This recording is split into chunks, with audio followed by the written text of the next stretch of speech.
All right, ladies and gentlemen, welcome to the special holiday episode of Trip Smoke Bit for the year 2021, I believe is the year. Today, we've got a host of great authors with it. Today, we've got Tam Rutter Jackson, and I didn't know that she had as many books as she had out now. What is your series called? Because I know I got one of them. It's the Talisman series, but I've got a second series out now too called the Balefire series. So two of them. Yeah, you've got like 30,000 books out right now. I didn't realize that. Overachiever. Or 8. We also have Heather Carson, the author of the Project Dandelion series, and then another 1.5, I think, that I have bits and pieces of somewhere. Michelle Packard, author of the Maddie Baker series, and then of course Damien Larkin, the guy who wrote Big Red and Blood Red Sand. How's everybody doing tonight? Yeah, having a great one. Doing good. Doing Heather, good. I just downloaded your book. To what? I just downloaded your book. Oh, which one?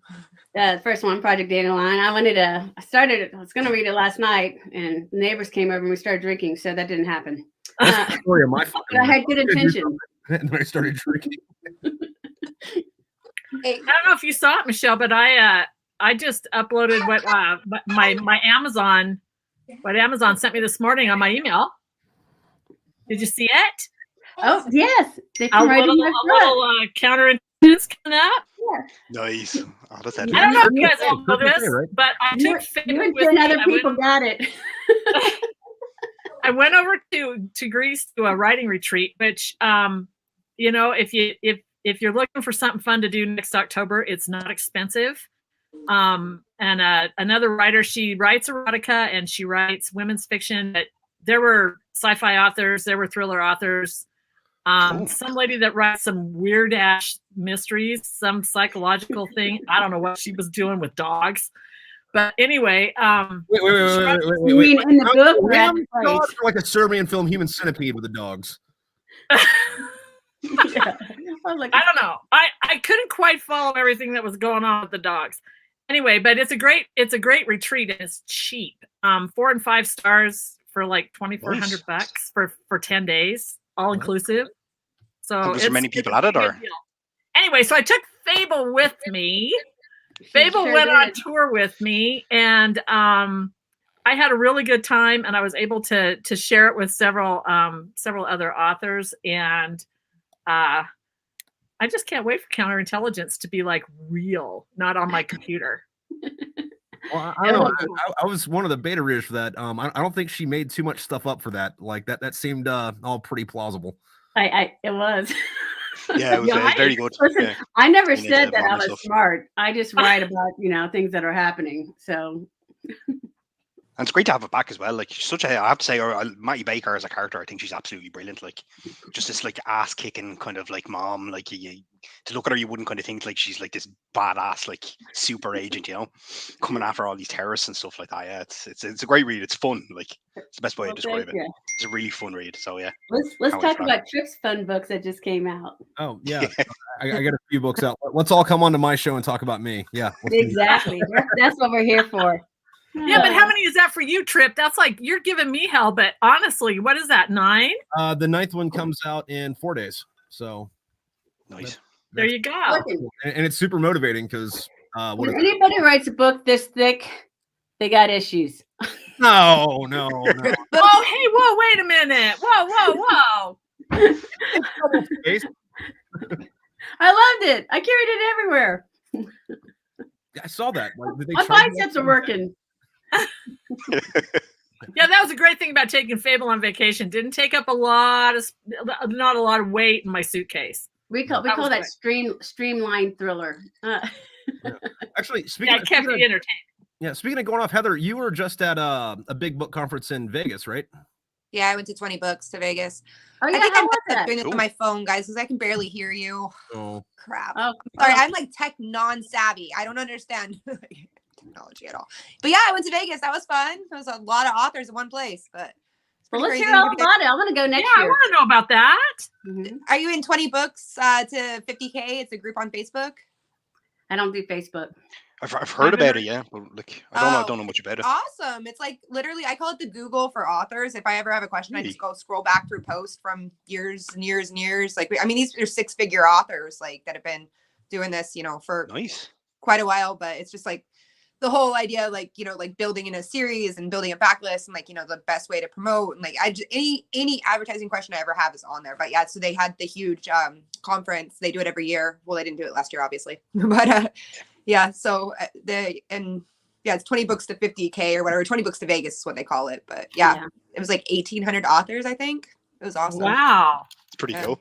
It had like million. I mean, when you're watching these numbers on the screen, like people with 500K this year, you're like, oh, okay, like keep talking to me, please. Yeah. Where can I sign up? Yeah. So are they saying that you have to have 20 books out before you get to those big numbers, or what are they saying? So the theory on it was basically the theory behind the name was whoever the group of guys, well, not whoever, Craig Martell and Michael Anderlin, I think is his name. They were talking at some random point, and he had published a book in like 2013 or something. He said, I made this much money. He goes, you know, if I got 20 books at $7 a day or something each, then I could make 50K this year. And so he was like, all right, I'm just going to write 20 books and then I can afford a house in Cabo. Well, now he just built his house in Cabo and stuff like that. But he's actually like a millionaire now, but he's written hundreds of books, but it just, yeah. So that was the whole theory behind the concept, like write more and stuff like that, like, and then make it into a business. But so is he single? I have a daughter. Right. No, they are not single.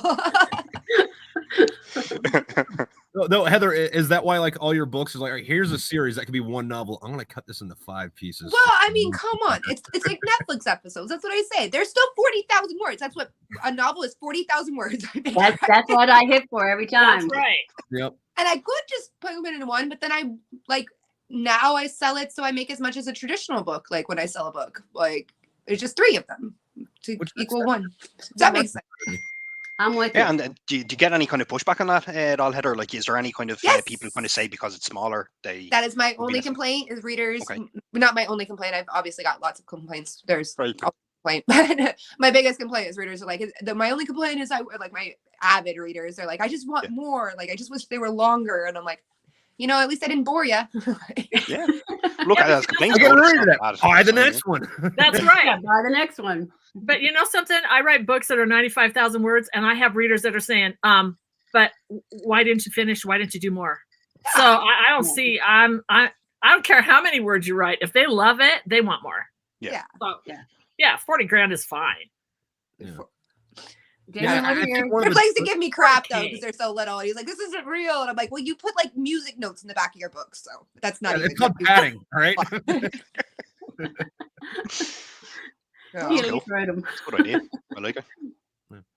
So 4 days until release of the 9th book, you said, yeah? Yes, ma'am. All right. And now you gotta write the next 3. Yeah, no. I hate to ask this question because I know Cruiser Man's watching. But is that gonna fit in the war chest? Or do you have no, there's gonna be a second war chest with the 6 through 12 in it. Okay, gotcha. And unless they end up all being super long and don't fit, in which case I'll have to go get like I don't know, like a can for like grenades or something and like throw them all in there and be like, all right, here you go. This is the new and improved tactical death book box. Don't open in front of children or the elderly or something. Or in front of the government. That's deadly. And what's the plan then for books 10 to 12? You reckon that'll be next year they're coming out? Maybe. I've pretty much got the outline for all 3 of them done, except for most of my books I've outlined, and the characters decided they didn't want to do any of the shit that I outlined for them. So struggle. I have it written out like shorthand, but I'm pretty sure it's going to go far into the left on that, and none of that shit's going to happen because, I mean, you know my characters, they don't give a shit about anything I want to do. That's why we love them. I still can't believe that you write it out shorthand and then you type it and then you. Yeah. Well, give me time to think about it, you know, because if I'm like writing it out, then like I kind of like almost do like a soft first rewrite while I'm typing it up. Yeah. So I do that too, Trip. I have notebooks that are just, and my filing system is stupid and nobody could ever find anything in it. Sometimes I can't either. But I write a lot out ahead of time. Yeah. Yeah. Then you can't find like that one thing you wrote that was like a really cool fucking idea. So you have to go to Egypt to find Indiana Jones and like steal a staff from some like Nazis and like stick it up in this ancient temple and like wait for a certain day of the year for the light to come through the beam. Yeah, that's pretty much it. Yeah, that describes it. How long you been drinking? What time is it? I don't know, maybe about 16 hours. Be all right. Hey Heather, the good news is since you're on this podcast, So I have a tendency to write about things that I'm involved in, and like Pickle Boy made it into the last book, so you'll make it into the next one. So Oh, so good to know. He killed me off in a really ugly way in the second one. I actually Just wrote saying. Trip into one of my books too. Like I needed it was like, it's a dystopian future, like my newest series and stuff like that. But I needed like an artist because she was like a little artist and she went to like this museum looking at past artists. And I was like, oh my God, I'm gonna put Trippin as like this famous artist with like his paintings up there and stuff. So I totally described the Green Lady. But yeah, I was like, I made it that sound super cool. I was like, Trip, you cool if I just like put you in? Because at first I just wrote it as like a place filler, and then I was like, yeah, no, I'm keeping this. That's great. It's very cool. That's yeah, but awesome. before you met me, you also wrote a character called Trip that was like a fucking douchebag, and I was like, I don't like. He's not. Why do I name this? He's just a kid. He wasn't a douchebag. That was the other dude. That was Gene, Richard Gene. Oh yeah, Oh, because yeah, so much. Well, no, that was actually based off a Damn that douchebag Gene. named Richard Gene. Like, well, Richard Gene Simmons actually is his name, but his parents are from West Virginia. What was Paul Stanley there too? Ace Frehley. Possibly. No. Yeah, I handwrite all my books too, actually. Like from start to finish, they're all handwritten, and then I type them up. Yeah, Hey, that's all I can say. Fair play to the It commitment. used to be way back in the day where it'd be like you writing, and then like your husband Fletcher would like lean over and be like, "What are you doing?" And you're like, "I'm not killing you in a book right now. Stop asking me stupid questions." Mine just thinks I'm going to kill him off. Well, when you kill off your friends, there's a reason for that, Michelle. I actually was an indie book writer in this book too. Remember? There, and I have a choice. What can I read? An indie, romance book. Oh, remember that? Yeah, that was cool. Mhm. Other than that. Yeah. So actually, while we're on this, I guess we can go. I guess clockwise. Damien, Tam, Heather, and then Carson. What's your favorite Christmas book or movie or story? Die Hard. I'm deliberately going to stir the pot there. Yeah, Christmas film. I know you're stirring the It's pot. fucking brilliant. Because I was alive when it came out. Sorry. Nice. Me too. Just best film ever. Like I love it. I watch it every kind of Christmas religiously. Like, And even for- when it's not Christmas, it's just so And good. for the record, I did not bail out of the last podcast when they brought up Terminator and that y'all weren't alive. I just had to go. Noted. 100 coming. We have to go now. You know what? Every year, the favorite for me always is The Grinch. I mean, I just love it, and I love all of them. I mean, everybody hated Jim Carrey, but I thought he was great. Yeah, I I thought thought that it was was one of his brilliant, yeah. better ones. So Yeah. yeah. Well, he did a lot of facial acting in that, like scrunching his face up to do like weird stuff. that Oh, you he couldn't do on did. He did, and the way he kind of he stands, and he pushes his belly out, and oh my God, that's just hysterical. It is, yeah. Classic. Absolutely. Heather, what's yours? I don't really. Die Hard. I'm not like a Grinch. I just don't like Christmassy stuff that much. Thanksgiving's my holiday. I mean, I do the Christmas stuff for the kids, and I put on all the we do like the classic like animation movies and stuff for them, like the reindeer, like Rudolph the Red-Nosed Reindeer and all those little ones. But I'm not huge into Christmas. No. I'm not Oh, Grinchy. you I swear. kids, Heather. There's got to be a hat somewhere. How old are the kids? How old are the kids? I have a 6-year-old and a 2-year-old. Oh, Fair play. busy woman. Busy woman. Have you traumatized them like Damien did with the Elf on the Shelf? No, dude. So my oldest, I ended up homeschooling him last year just because we were in Maryland and they didn't even open schools. It was his kindergarten year, so I was like, I'll just homeschool him. But so this year's his first year in school. He's obviously my oldest, so all the other kids have the Elf on the Shelf, and he comes home December 1st. He goes, Mom, why don't we have an elf? And I was like, oh, those things are messy. Like maybe when you're older and you can clean up after it. Cause I panicked and so he's starting to, cause I guess all the kids talk about it every day in school. So he was telling me, he's like, well, I don't believe it's real. So now I'm like, damn it. Now I got to get one next year. And keep the Christmas magic alive. And his teacher's writing me. She's like, so he's upset he doesn't have an elf. And I was like, that's not my problem. Why are you letting them talk about it in school? Yeah. Why don't you teach them? Yeah. We'll do it next year. But you guys did you do the Elf on the Shelf thing? Oh yeah. Yeah. I did it for the first year. I've got a 7-year-old and a 6-year-old, and my 7-year-old daughter Melissa, really, really wanted one because all our friends in school had them. So my missus Anita picked one up. We just thought it was just going to be like this little novelty thing. Put it in her room. She woke up the next day utterly traumatized over the concept of this elf that she believed was walking around her room and staring at her and up to all sorts. And it was like I really had to like calm her down, be like, it's not real. It's like Santa moves it like every night and stuff, and you can't see it through his eyes. But we had to move it from the room and then put it into her brother's room, which she pretty much avoided for about 24 hours until eventually we had to bring it downstairs. And even now that it's downstairs, she still does be eyeballing it the whole time, So, Yeah, but like, did she like dig up your old army helmet and like low crawl behind the couch? It was proper, yeah. It was terrible. Just completely wouldn't go near it, It was weird. It was like because she went through these emotional kind of variances. Like when she first saw it, she was really happy and she was crying because all her friends had it and she was really delighted. And then that happiness turned into terror. And then it went back to happiness and then terror again. And it kept like that for about 3 days straight. So long story short, worst decision ever. Yeah. Well, So just wait basically the till plot we of forget to Gremlins. move the elf.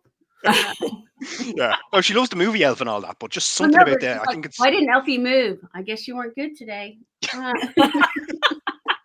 The elf got a knife, like, tried "Oh, all God!" of it, tried all of it, but no, just hates the concept of it now. So My can't ruin child. sister was evil, and she gave me 2 since I have 2 sons. So That's she gave not me like 2, you.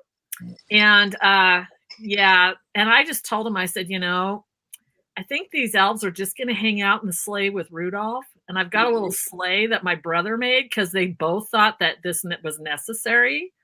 And I said, I think it's just going to hang out in the sleigh, and if you guys are really naughty, it's probably going to disappear. No. And that was the end of it. I mean, like they let me play like that. I got away with it. So That's genius, though. Because that's why I was like, I don't want to be involved in that. That's like a lot of commitment every single night. For like every 2 days. night. Every night. No, that's too much. Now that's and not then the evilest gift though. Friggin' this was years and years back, but I have some cousins and one of them was like real little at the time. And I don't know why I thought this was a good idea. I guess just because I was also in my early 20s and had a case of the fuck arounds. But I got them.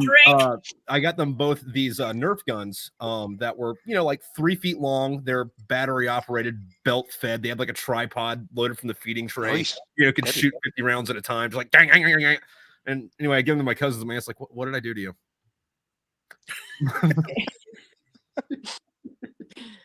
anything with noise. I think that's why I got the 2 elves, because I might have given my nephew some kind of a little truck that my brother-in-law couldn't find the batteries, and it was really loud. We tested it in the store to make sure Oh yeah. before we gave it to him. So yeah, there was probably some of that.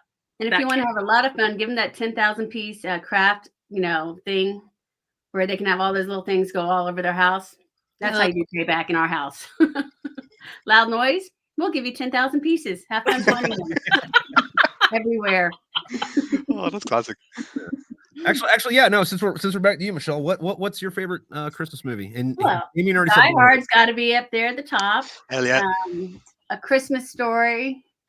Oh, absolutely, 100% that one. Yes. Let's think what else. Yike. I like The Holiday. So I don't think I've seen that. it's more of a just, you never seen The Holiday with Jude No, is that a Law? Hallmark movie? This was actually made after you were born, so you. Okay, all right. That's all I can think of right now. What's your favorite, Trip? It's one of the Scrooge movies. Or not Scrooge movies. Christmas Carol movies. I think it's from the 70s. But the actor that plays Scrooge is the same actor that played Patton in Patton. So in my mind, like I like to assign like little like cinematic universes to movies that have nothing to do with each other besides that the actor was. So in my mind, as soon as Scrooge learned the miracle of Christmas or whatever, he joined the U.S. Army and went and kicked Rommel in the dick. I'm pretty sure the movie didn't go like that. All right. That's steady. I'll have to check that one out. Yeah, it's pretty good. The whole thing's on YouTube too. It's just like I think I just watched that the other night on. I think I watched that version the other night on TNT or something. Where he's got like the big like mutton chop. Yeah. He's got the big old mutton chop things. Yeah. Yeah, that was a good one. That and I like Yeah, that. okay. Besides the Elf on the Shelf, what's a Christmas tradition? Oh, we always have a real tree. Yeah. In fact, my hoped for future daughter-in-law called me today. She goes, "I'm looking forward to the real tree." We don't go up and get them anymore, though. I don't know. I've fallen down too many hills, I guess. I don't know. That's commitment So for a tree. we just go to the Boy Scouts and donate a little money to the Boy Scouts, and they give us a real tree. Oh, that's good. Yeah. When do you put it up though? You know what? I put it up about 5 minutes after I put away Thanksgiving dinner, Fair enough. and I just water it every day. Yeah. No, Yeah. we put ours up the day after Thanksgiving too. Yeah, right here. That's But when it's a fake tree. Somebody can come get that POS that I have this year and they can take it. No, I get this really cool fake one where like the branches all are on hinges, so it wraps up to be like this big. So once you take the ornaments off, you just turn it upside down, shake it, and it spins up. Convenience, yeah. Throw it up in the attic. Oh wow! Does it have a nice smell? Does it like? Do they have the art? Do they do the artificial thing where they put the smell in it, or the like the? I mean, they might have, but I mean, it's an older one. But I got those little sticks that like let off pine scent. Yeah. The car fresheners, is it? Yeah. That's what I was thinking. Yeah. No, they're like made for trees. They're like little sticks you put in there. Oh, okay. Oh, really? Yeah. That's cool. But you have to use them all over the course of the month, because if you let them sit for a year because you think you're being smart, by saving more of them, like all the oil will come out of it, and then you'll just have this jar full of like, I guess like paper mache sticks, and then like pine oil at the bottom, and it's Okay. Right. it makes your fake tree flammable again. Oh, cool. No, so I had a friend one time because we always get a real tree too. But my husband's from Maine, so he's like the woodsy guy. But I had a friend who asked me to pick up those sticks for her, so I grabbed two packets of them, and they were in the truck. And Archer like opened it, he's huffing them. He's like, "Smells so good." I was like, "My God, like, are you getting an orgasm from tree scents right now?" Whatever works. Tammy, put that in your next. No kidding. That was going on, man. That was totally happening. Just getting all the free ideas. Oh, dude, no, and the cover could be like some sexy dude, but instead of like the leather jacket, it's like the Santa Claus robe. Oh, there you go. I don't know. I have a guy. I have a scene in the book that's coming out in January where she gets an orgasm from listening to a bass player. So it's not too far fetched. I'll let him know that he made it in there. Wait. So the Santa Claus one though, are you going to call it ho ho ho? Did you steal that scene from the Italian Job where he has the speaker so loud that it blows her clothes off? No, I didn't even think about movie? that scene. There you go. There you go. There you go. As soon as you said it, I Daniel, thought, who was that? The disc jock fella, Ron, what's his face? That was in his film or something, wasn't it? Howard Stern, is it? With Howard Stern, when he did something. Oh, you know what? He did do something. Yeah. In the movie. Yeah, it's Oh, like the bass. speaking of Howard, we should be on Sirius XM. There you go. You already told him that. You should be listening. Exactly. Just bring in a bunch of strippers, but instead of a pole, they get a tree. Yeah, somehow I don't think that'd be very fun. With one of those sticks. Yeah. We're digressing quickly, man. Amy, what's the culture Really in the show. So, Damien, what are you guys doing Ireland for Christmas that we might not do on this side of the lake? Yeah, to be honest, it's everything shuts down. Like the entire country just switches off for the entire day, so it's nothing exciting. We just go down to our families and just have like loads of turkey and stuff like that, and big huge meals, and let the kids kind of play with their toys. But yeah, that's literally it. There isn't like, apart from one or two shops, there's nothing open. Like none of the pubs are open or anything like that. Like, so just hang out with the family for the day and love it. Like it's really, really peaceful, kind of quiet vibe. So I look forward to it. I mean, Damien, have you tried ranch dressing yet? No, not yet. It is on the list though. I'm having a look for it. So Okay, I'm gonna have to put that. I gotta make a note. Put that on the list. I love the hot tamales though. You know, that was probably one of the most weirdest things I've ever tried in my life. You know, Aren't but they good? they grew on me. Yeah, it was really. I was strangely kind of like the burning sensation. I thought was odd, like in a sweet, because I don't associate that with sweets. Like, but it was interesting. You know, I finished them anyway, so yeah, fair play. Heather, Damien's never tried hot tamales or Big Red or Fireball, so we sent it to him. Yeah, Okay. having a field day. Yeah. I like it, but you guys still have no ranch, I guess.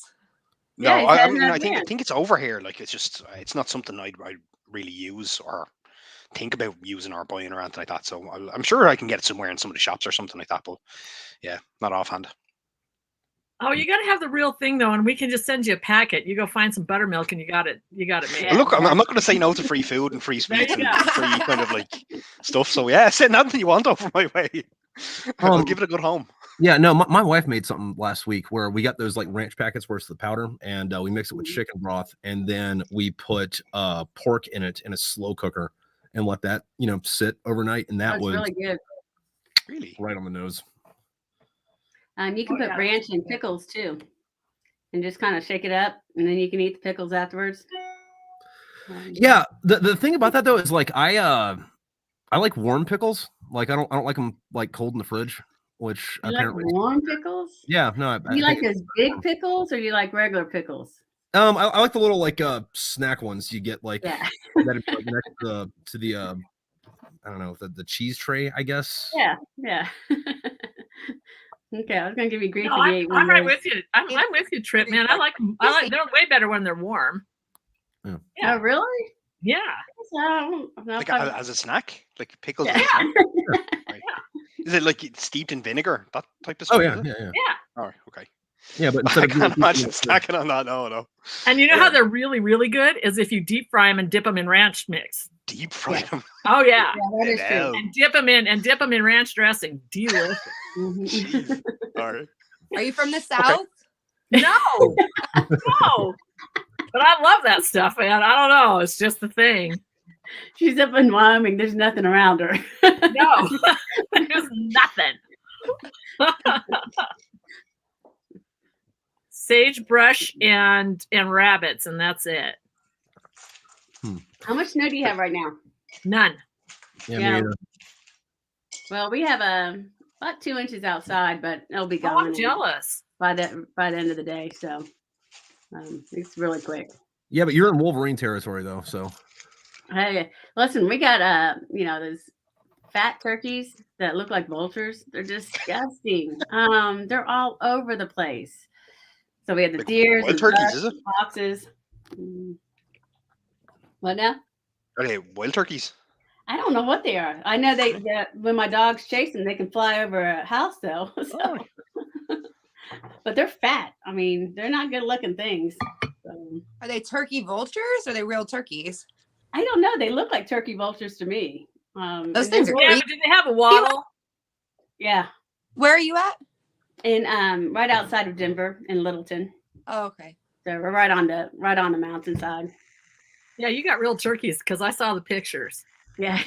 Yeah, we got all that stuff rolling through my yard too. The deer, I took a video of the deer out fighting for the buck deer fighting, and yeah, if you ever want to go hunting, you just come hunt right off my deck.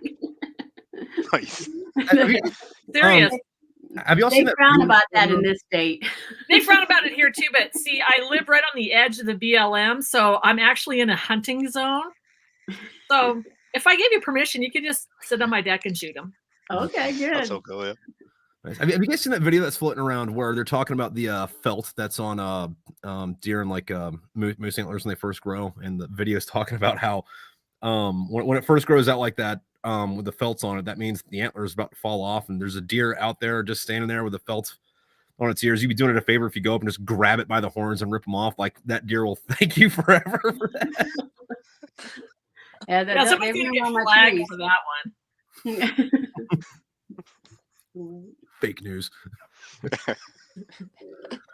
No, but on that though, like you could probably eat turkey vultures, or you could probably eat vultures. I don't know if anybody has. I'm sure someone has, but now I'm kind of curious to what that would taste like. Well, I've never seen a turkey they, vulture. I don't they even know probably what ate it is. something so. like that in book 9, don't you think? I don't know. I've only seen turkey vultures in Maryland, but I don't know. I'm sure there are other places too. But they're like Yeah. nasty. They're just They Yeah, fly yeah. out here too. They're all black and then their heads are red. yeah. They're just Yeah. skin and red and they're Yeah. icky. They're Nice. creepy. They're like stuff in nightmares. Definitely Yes. up Trip Sally. I'm here I for got it. ideas for book 10 there. Evil turkey vultures. Play it once, yeah. Well, no. I mean, like, Oh, what are the I'll eat pig anything book, once. though? Are we gonna learn more about the pig things and the genetic stuff? Is that coming? Okay, so mild spoiler for, I guess, 10, 11, and 12. You give those things enough time to evolve, which, Tam, there's this thing they do in real life where they're growing pigs with human organs. Right.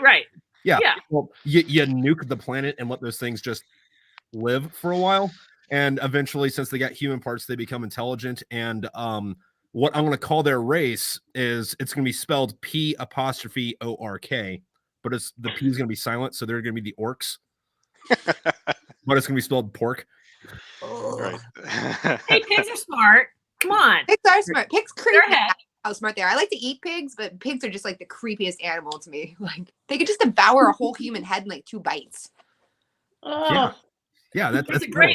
there's a great CJ Box book that it opens with a pig farm and that's where they're disposing of the bodies. That was in Hannibal as well, wasn't it? One of the Hannibal films. Yeah. Oh, maybe. The man Mason, what's his face? Gets him to. It trains the pigs to eat kind of humans alive. Oh It was yeah. it was in the TV show as well. Yeah. Mm-hmm. Very Yeah. cool. Yeah. Creepy. Yeah, that's a trope. Although, by the way, that was Gary Oldman. Was it? He's Yeah, in every movie. yeah, he's that good. of an Wait. actor. Yeah. What Never tweaked else that. you don't know about Gary Oldman? As soon as you get off of this fucking show, you're gonna go pour yourself a glass of water, put the glass of water down, and then you're gonna rip your face off, and it's gonna turn out that you were Gary Oldman the entire time. That's how good of an actor that guy is. Yes, in all fairness to him, yeah, deadly. Okay, what series is anybody watching right now? On I just Netflix, finished Hulu, or Prime? Cowboy Bebop there. I'd never seen the original series or anything like that, and I know there's a lot of like hardcore kind of fans out there and stuff. But I stuck it on because I like the lead actor in it. Was it John Cho? Was it? Cho. I think. Yeah. I've seen him in loads gear. Like I always thought he was very good, so stuck it on. Thought it was all right. You know, I thought at times it was a bit kind of disjointed and stuff like that. But the overall world that they kind of created, I thought was interesting, and like the violence was really cool and stuff like that. But I could see a lot of people kind of online going mad about it. So I think Trip, you kind of watched the anime. I don't know if anyone else did. Yeah, I'd I actually would like to hear encourage you to everyone's watch the thoughts on it. anime. It's on Netflix. There's only like 25 episodes, and they're 20 minutes long, and it's leaps and bounds. Like it's one of the greatest TV shows ever made. Really? And Which yeah, one? well, I mean, because when Cowboy Cowboy Showcase? Bebop. Yeah, but when they made it to where like it was super multicultural. It's in the future, so like it's not like the problem with a lot of animes is like they're telling things in like Japanese storytelling ways, which are so much different than ours that we don't even get it half the time. But they told theirs in like I don't want to say generic storytelling fashion, but in a way that everybody could get. And I don't know that they did this, but it seems like what they did when they wrote the episodes for the original anime was they put on a jazz song and said, all right, hey, make an episode about this song, but don't say it's about this song. Right. So yeah, it's good. And then it's also got one of the best soundtracks to anything fucking ever. Cool. So what's the difference then for you between the anime and the actual live action series? Well, the anime was cohesive, made sense, and then the live action series, like if I hadn't seen the original show, I probably would have liked it, but it's almost akin to say watching Blade Runner, which was a arguably great movie. Absolutely. And then reading Do Androids Dream of Electric Sheep, and it's like, oh, okay, so Blade Runner was actually just okay because the source material was way up here. You mean the original Blade Runner, right? Oh yeah, that new one was. I mean, I didn't mind the new one, but like it didn't have that to it. Although what I did like about the new one though is how the whole movie, was it Ryan Gosling's character thinks that like he's like the one and special, and you know, center of the universe. At the end of the movie, it's like, no, you're just like some regular fucking schlub, and it's like, hey, that's just like real life. We all think we're the special main character in our own story, and it's like we're a background character that shows up at one time, and like we don't even talk. You just see us waving down the bartender, and then the camera pans somewhere else. Yeah. Hey, don't talk bad about Ryan, okay? He's special. Okay, who's seen Squid Games? Yeah, I thought it was very good. Yeah, I enjoyed it. I haven't seen it. I haven't seen it. It's I on my wanna see it. list. Yeah, no, it's good. It's entertaining. It's a Yeah? bit weird, but like it's really original. I thought, you know. Yeah. I heard it has a really good moral to it. Yeah. I mean, watch a Christmas movie. It's the same moral. Well, I don't know. I just don't want to watch it. But my husband's like, you got to watch it. You got to watch it. It's great. And I'm like, Oh, he watched it without you? well, yeah. Because I was just like, you can have it. You have it on your own. I don't want to watch it. Really? We're watching Money Heist right now. And it's on season 4 where I'm like, why did they do this? Why did they ruin a great show? I could have written this better over here, you know? Yeah. Yeah. Yeah, well, I mean, like in defense of your spouse watching something and you think it's dumb, and then they make you sit down and watch it.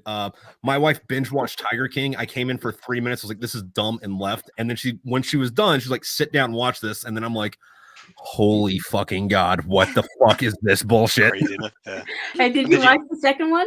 Yeah, the third one is out too. Oh, Was really? it? Really? Okay, so You know what, Trip? I didn't. I did 4 episodes. Seriously, I gave it a real shot, and I was like, "This is too stupid." I mean, this guy is so. it was stupid. I watched all of the first Can't season. stand it. And Carol, oh my God, that woman! I could see why he would take out a contract on her. I mean, like honestly. Oh my God. Well, the best part about that though is like after Tiger King was done, fucking OJ Simpson is on Twitter, and he was talking about. He's like, "Listen, take it from an expert. That woman killed her husband." And it's like, whoa, hold on, what are you? Oh, I've seen that. Yeah, that was crazy. I feel like Tiger King was like the anthem of the pandemic. Yeah. I don't know what, like Oh, Carrie yeah. Baskin song was like the anthem of the pandemic to me. Like I just associate now like pandemic and Tiger King. Because I think it Yeah. came out pretty much when all the lockdowns were going on throughout the world, you know. So it just like even I think the Netflix executive said they didn't expect it to be as popular as what it was, but it coincided with everybody staying at home, therefore watching more Netflix, therefore kind of just seeing, new program, fucking what else am I going to do for the next week? Like stick it on. It was just international hit, like. So they made loads more money off what it cost to make it, you know. So that's why I think they did the second season, you know. Yeah, they had to. It was a moneymaker. Yeah. And Yeah. it's really cool. It's just I think it's just a surreal story overall. Like that's what makes it so interesting. Is like I've never in my life heard of anything as bizarre as that. You know, just hooks you in. yeah. The whole idea of people actually being like big cat people, Yeah, like that's a kind of a whole different subspecies of human. Yeah. Honestly, I mean, and just everything it entails as well, the lifestyles and stuff like that, and how Yeah. I can't remember like there was this doctor something or whatever, but how we kind of lured kind of young women into kind of staying in this compound and stuff like that just by using tigers and stuff like that. Just it spirals so much, it's crazy. Like Yeah, the third season's all about Doc Antler, whatever the hell his name that's is. it. Yeah, And yeah. it's like I only saw the first episode so far, but it's like they interviewed, I guess, 3 of his quote unquote wives who are just 14-year-old chicks that he ceremoniously in a yoga town married, and then like started banging, and it's weird because like you watch Tiger King and you're like, how could this get worse? But they bring up crystal meth and you're like, no, that checks out. You bring in human trafficking, it's like, no, that checks out. Yeah. Statutory rape, yeah, no, I mean like that checks out. I mean, like you're not surprising me at this point. Yeah, Oh my God. I didn't know there were more seasons. I have to go look. Yeah. yeah. That's really cool. Yeah, because I I knew mean there the was a second one only second came out season, for but I didn't know about the third one. No. Yeah. Well, he's still in prison, isn't he? Yeah. Yeah, Yeah. Trip, didn't you send him your books or something like that? Yeah, and I never heard anything back. So Okay. Bastard. that's a shame. Bastard. Yeah, I don't think he's interested in promoting anybody but him. Yeah. well, Yeah, you know, in all even fairness, if some prison dudes read it, and you know, Hey, I'm not sure he can read. yeah, no. I do know that I'm a somewhat of a celebrity in the Florida federal penitentiary system because my dad has a friend that's in jail, and I'll tell you this story here in a minute because Right. it's almost as fucking what the fucky. But he sends him that guy in prison my fucking books, and apparently I'm cool in Florida prison systems. But anyway, so my dad was a truck driver in the 80s, and he had this friend who didn't kill his wife and his mom. And when he was on trial, he decided to represent himself in court because he thought he was smarter than the lawyers. And I guess you know how that goes. But anyway, Florida, you can have conjugal visits. So this dude got this pen pal who was this German chick who flew down to Florida with a couple of her friends and married this guy in prison. And then since I guess the apple doesn't fall far from the fucking tree, my dad ends up marrying one of the friends of the dude in prison's new German wife. Right. So like I refuse to call her my stepmom, but she's like 3 years older than I am. And it's like, on one hand, what the fuck? On the other hand, good for you, Dad, I guess. What the shit? Is he still married to her? Yeah, hashtag Florida, man. Right. Florida man. I think you've got your own Tiger King thing going right there, Crib. That's the next series. That's the next series. Yeah. Let's get some turkey vultures. Hey, did the inmates give you a review? No, because they're in jail. They don't compare. 20 years, you've got a couple of year reviews to look I was forward going to. to say, that's not the kind of fan base that you want like following you around though for the rest of your life when they get out. No, not unless I was going to lean hard into the Hunter H. Thompson thing, but Lordy. yeah. That'd be good material for the next book. Yeah, I guess. But hey, since we're on that, what's everybody's favorite Christmas or I guess Thanksgiving, Heather, holiday drink? For me, it'd probably be Bailey's. I wouldn't kind of drink it any other time of the year, and I wouldn't get it in a pub or anything like that. But like something about Christmas, I just associate with having a Bailey's, you know. So yeah, I love it. Now, do you drink that warm or cold or? Just with ice, you know. But now it's like, I mean, because it's kind of so milky, you drink it so quick, type of thing. But that's what's good about it, you know. A couple of 2 bottles of that and gone for the night. Well, yeah, probably. 2 bottles. Probably gone for 2 nights. Yeah, just because it goes down so easy. It's just one of those drinks. It's so milky, it's so sweet, and all that. I'd knock back a glass, wouldn't feel it. Have another, knock it back, and then but blink of an eye, like bottle's gone. Crack open a second one, and then as soon as you stand up, it's just like boom. All right, made a mistake here. But still, it's Christmas. I'm going to keep partying. So yeah. All right, Tam. Bailey's. Yeah, I was, I didn't learn the last time. So yeah, got a little Bailey's in the coffee again. Nice. It goes down real easy, and it's nice, and it's nice in something hot too. But the other thing I like, and Michelle, you got to watch. You got a snow globe coming. Good. Yeah. It's Huckleberry. It's made in Montana, in my home state. It's by Willie's Distillery, and that Willie's Distillery is like the coolest place on. It's like Candyland, and they make a thing called Huckleberry Cream Liqueur. So Montana is known for its huckleberries, and they mix a little cream and a little Willie's whiskey in there, and oh my gosh. And I pour that over ice. I was going to do that today, but then I knew I wouldn't stand up. Yeah. So I didn't. So I just relied on the Bailey. A little too early. Little too early. But yeah, that's my thing. It's this beautiful little lavender color. So it's kind of festive, and I've ruined all my friends. I've started all of them on it and ruined all of them. So it's easy to buy people presents for Christmas because I just go buy some Huckleberry hooch and everybody's happy. Who doesn't like hooch? That's it. Your turn, Michelle. I like for the hodidays, it's Godiva white chocolate liqueur. You do a shot of that, then you add a shot of any type of vanilla vodka, and then you kind of sprinkle it with peppermint schnapps, and you mix it all up, and it just tastes like a Christmas drink. It tastes like eggnog, but not eggnog. It tastes more Christmassy. But they're really strong, and you don't realize it. So, I did it for I don't remember, we had like a Christmas party one year, and I was just doing it like the first drink. Everybody could have like a little taster. Well, I didn't realize all these ladies were pounding it the whole night long. They were wasted. I had to get them home. They were passed out. I was like, oh no, y'all, it's like meant for one. It's 3 shots. I mean, it's meant for one, not, to be drinking all night. So it was a fun party. Nobody remembered any of it. I'd say, but, yeah, um, they're the best parties. yeah. And come to think of it, I haven't seen any of those ladies since. Yep. I guess it worked out. Heather, what do you like to drink around the holidays? It's funny because I don't do mixed drinks. I like just scotch or beer. Like I like my IPAs, my fancy beers. But I was trying to think because I was like, well, what do you do? But I was like, but Halloween I actually mix Bailey's and then vanilla vodka and pumpkin pie liqueur.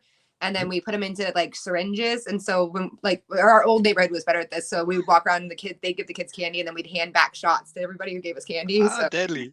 that was fun. Those That will sounds mess you up too. That's why you were talking about the vanilla vodka mix with everything. I was like, yeah, we've done that. And like everyone's wasted by the time we get back home. That sounds like my kind of trick or treat, man. Yeah, I hell love yeah. that. Actually, it's pretty cool. We just moved to this neighborhood, so we took the kids around trick or treating, and then there were a couple of houses that had like a little setup, and I walked back there, and they were giving me shots of Fireball and stuff. But I was already drinking my beer as I was walking, so like I was like, all right, pretty drunk by the time we got back home. Now, why do you like Thanksgiving more than the other holidays? So when I was a child, no, I'm kidding. I'm not gonna go there. No, I don't like the commercials. I don't like the gift giving. Like I love to give gifts. That's my favorite thing. But I don't like when people get sad because they don't get what they wanted. And like even just kids. I like Thanksgiving because I just feed everybody and everybody's fat and happy. And that's my holiday. Well, that's a good reason. Yeah, hell yeah. What about you, Trip? What's your holiday drink? Okay, so my holiday drink is I just mix Goldschlager, which is cinnamon schnapps and Coke. And that tastes like Christmas to me. Is the Goldschlager the stuff with the little gold like flakes in it? Yeah, I mean they say that, but like it's cheaper than the other schnapps, so like I don't know if it's real gold or.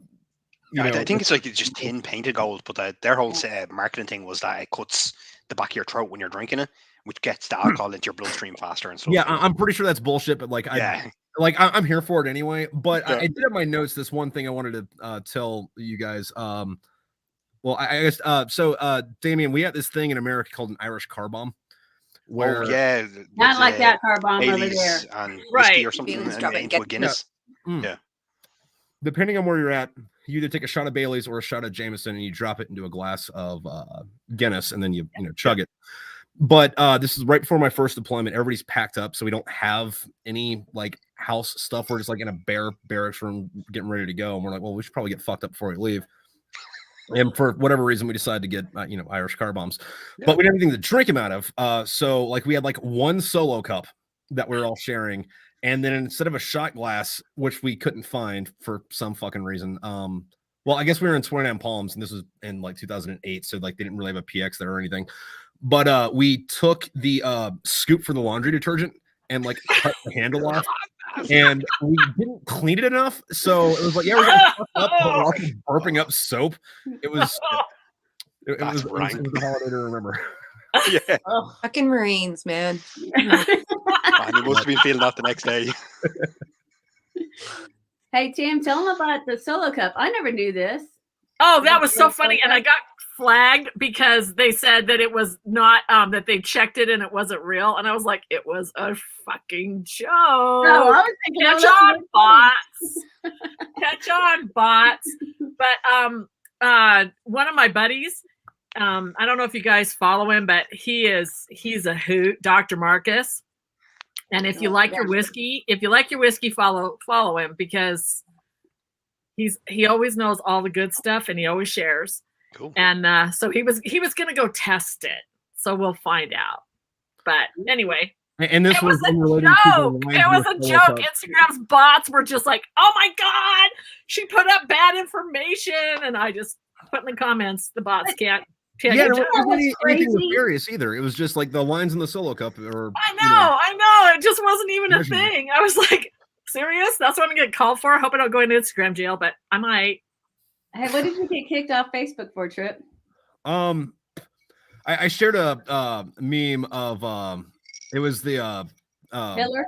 No. It was 3 shots in a beer, and it said this is the Kyle Rittenhouse. It's a chaser followed by 3 shots. Jesus.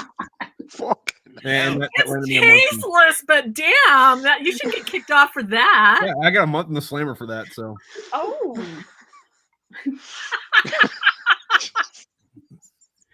Well, listen, but that's so arbitrary too. Hey, we're gonna kick you off for a month. What is that gonna do? the fuck up my sales for a month, I guess. Yeah. But I can see if they say we're gonna kick you off permanently. Well, I can't see any of that. I mean, that's freedom of speech thing, but that's another conversation. I'm like, what is there? Hey, we're just gonna, you can't put the solo cup, you can't do this. That's crazy. Yeah. Nope. Yeah. I There's just so already much got- of a backlash against them. They're just playing it safe, because I've had people going mad at them over absolutely everything. So now they've gone to the other extreme rather than kind of let Oh, the yeah. content out. They've just I, release absolutely everything. yep. I just saw that today. I was reading about how Instagram got hauled up in front of the head of Instagram got hauled up in front of Congress this week about not putting protocols on or the brakes on kids. I'm like, okay, where are their parents? Yeah. Just Yeah. where are their parents? Oh yeah. Because I think the age guidelines are something for Facebook and Instagram. I think it's 13 or something. Now, no, I mean, you can very easily get around that by kind of lying about your age and stuff like that. Like, but I mean, my logic would be like, what are kids that age doing with phones in the first place? Yeah. Right. It just strikes me as a bit, and I understand that like things have changed and like we're kind of changing our thoughts and concepts. But I mean, 13-year-old children are still developing, and giving them full free range access to social media where they can just see all sorts of videos and all sorts of type is just Yeah, bit because mad to you're me, Googling Sleeping Beauty and you get a porn site. So Hold on, let me write that down. We actually, when I was back when I was still in the classroom, we actually had to be really careful about sending kids to government sites, because if you accidentally write government.com instead of government.org, it sends you directly to porn sites. no Really? way. Really? Oh yeah. We found that out the hard way. But Fucking hell. honestly, Get it? my kids had technology, and I was just like, okay, dudes, I want to see your screen. What are you doing? And oh, by the way, you have to read for a certain number of hours to get hours of screen time. Yeah. Yeah, Yeah. I would make them. They'd have to show me their hours. They'd have to actually like read in front of me to prove their hours, and then they could have screen time. Yeah. It's all about balance, isn't it? I guess. Although, There you to go back to what you were saying, Damien, about like the parents being there for whatever. My one of my aunts blamed my dad for me joining the Marines because I played with plastic army men when I was a kid. You So, serious? I mean, like that thing's been there forever. Like if you go back far enough, there was some crotchety old bastard on his porch talk about them damn kids with their hoops and their stick. So True, I mean, yeah. like I get what you're saying, but at the same time, though, it's like, Well, still like, and There's always the the boogeyman. with technology, like it's the parents' responsibility to be That's like, right. yeah, it's just, and that's the problem is the parents. There are parents not taking responsibility for it, and then so the government. I don't know.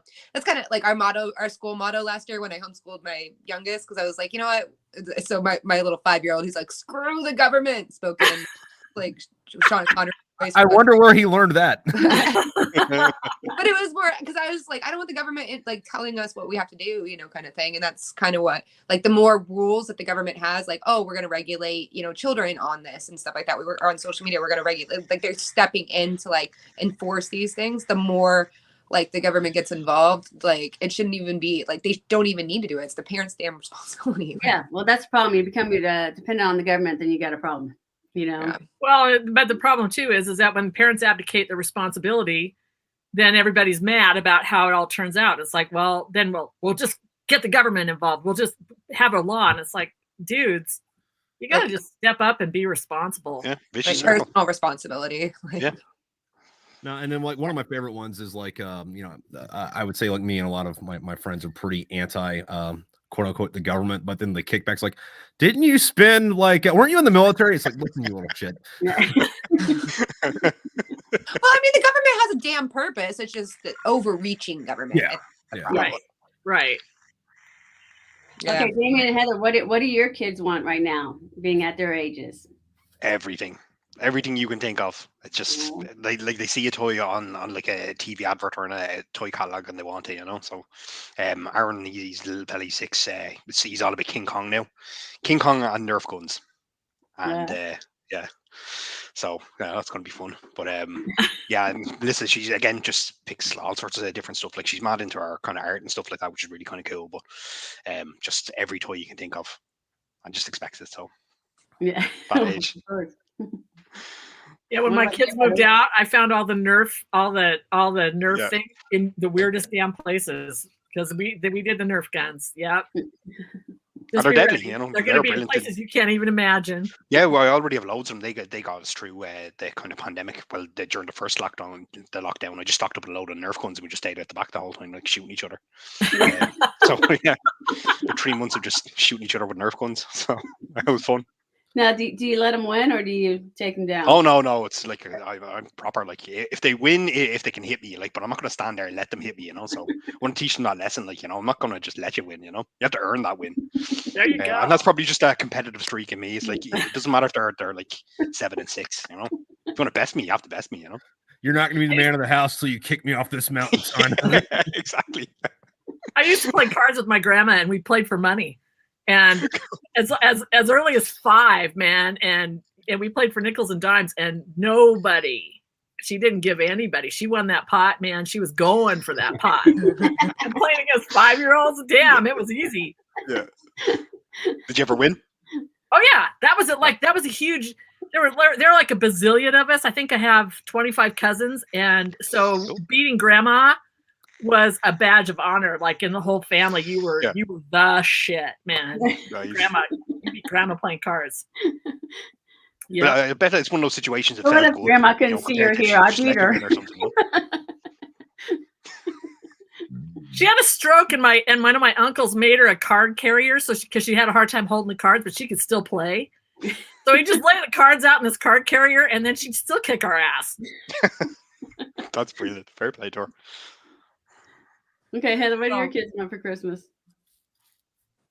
They're around? My oldest told Santa he wanted a quad and a computer. We don't do like electronics or anything. I know it's coming. We actually got him little like it was this little cheap Game Boy, but it's got all the old school games. Like, cool. So it was just like little. I figured they could play with them, like whatever.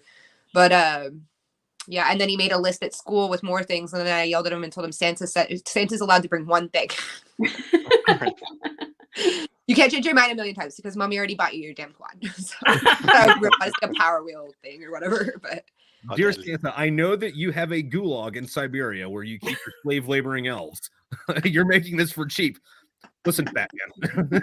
Well, we do Santa brings one thing, and so he's like asking for 2. I was like, you can't ask that because Santa brings one thing, and then we get him like. Santa's got a big sleigh already. Yeah. Yeah. And my 2-year-old, I don't know, he's just obsessed with Mickey Mouse lately, and he likes Toy Story, like the original Toy Story or the first movie, and he likes Woody. So we had to find. Yeah, that's cool. That's nice. We made a mistake of getting those kids. What are they called? They're like hoverboards or whatever. Yeah. Are they the ones that were blown up all the time? Yeah. Well, no, I don't. Well, yeah, but all I know is I tried it, and I think I skinned up my wrist, my elbows, my knees. Yeah, I didn't make it too far on that bad boy. Actually, my oldest was learning to skateboard. It's kind of cute, but my husband, I don't know where. Like my husband, I've known my husband. We've been married for 12 years and stuff. But I didn't know he used to skateboard when he was in high school. So watching him, he's like he's not old man, but like on a skateboard, watching him, like I'm like, oh my gosh, what is this? It's just kind of cool, like to think back. I guess he was a teenager like this, but. Yeah, they're bonding. But then when I tried it, I just ate shit. I was like, okay, apparently I have 2 left legs. I don't know. It was pretty embarrassing. Oh. But you guys didn't like strap up like when you were a kid, where you got like that like gauntlet thing with that plastic nub on your wrist, so when you fell down, you didn't like. Oh, I remember those. Actually kill yourself. That's genius. Why did I never have one? I don't know. That thing's been around since the 60s. We were too tough for that. For that, and I always landed on my ass. So you know, I'm sure they made like an ass version of that where it was like there's like plastic thing around your butt. We had to have the roller skates where you actually put your shoe in it and then you strapped it over. You know. Thank you. I had that too. I got those. Had the key. Yeah. Had the key. I thought I was the only old one here, Michelle. Ready, girlfriend, we're together.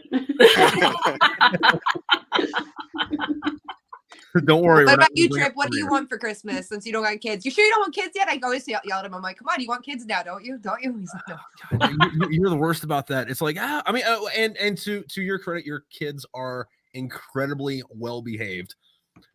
Like most other times when I see children, it's like, I'm good. Which brings up another story. This is a Thanksgiving story. Back when I was in 29 Palms, my buddy had a Thanksgiving party, and most of the Marines came over, and a lot of his friends from out of town and his family and all that came over, and there's like a million fucking kids just like running around fucking screaming and shit. And after they go to bed, we all get fucking hammered and go to sleep. I wake up the next morning and it's me and this dude Evan. And like I go out to the garage because I wanted to smoke, and like I didn't have any cigarettes left. And like by stroke of luck, Evan, who is parked at the end of the line of cars, is like, "Hey man, you got any smokes?" I'm like, "No, but there's a liquor store down the street." So we go to the liquor store just to get fucking smokes because it's open. And we're driving back, and he's like, "Hey man, what do you think about the party last night?" And I'm like, "Yeah, dude, I guess the party was all right, but like every time I see a little kid like that, I want to get a vasectomy." However, since we're both drunk, he hears whenever I see a little kid like that, I want them to have sex with me. So he goes, "What the fuck?" I'm like, "Yeah, dude, just like grab the balls and twist." And he's like driving like, "So do I go home? Do I go to the police station? Like, what the fuck? What did you say?" And I was like, "I want to get to." He's like, oh, thank God. I misheard something. I was like, "What, man?" It was brilliant, man. Man, that got dark fast. Please don't ask for a recap of today's conversation. Skip episode 60. No, I got to tell you, Trip, we thought this Cruiser and man and I had this long conversation because we lived together for a while before we got married, and he says, "All right, are we having kids?" And I said, "Well, yeah, I think we should have kids." And he says, "Well, how long do you want to wait to have kids?" And I said, "Oh, I don't know. How long do you want to wait?" He goes, "Oh, I think maybe 10 years. Well, that would have put me damn close to 40. And I said, yeah, 10 years is a really long time. Let's do this in 5. So he was like, "Okay, well, we'll do 5. 2 years in, and the guy's like checking out all the babies in the damn mall. And I'm going, "No, 10 sounds good. 10 sounds good. That sounds good." But I got to tell you, they're coming home for Christmas, and I can't wait because they grow up and they're so damn funny and so much fun, and they drink with their mother, and they do funny shit. So like here we are, we're nice and hammered. So here I am with the younger one. We're good and hammered in that picture. And they teach me shit, and they help me with all my technology stupid, and so they become useful. Yeah. When he was little, he goes, I know that the only reason that you had kids was to clean the house. And I looked at him and I said, "No, slave labor in general." And he goes, "Yeah, you just had kids for slave labor." And I said, "No, I had children for 2 reasons. 1, for slave labor, and 2, to entertain me. And if you're not going to entertain me, then go clean something." So what you're saying is you're accusing me of not having enough friends, so I need to go make them myself.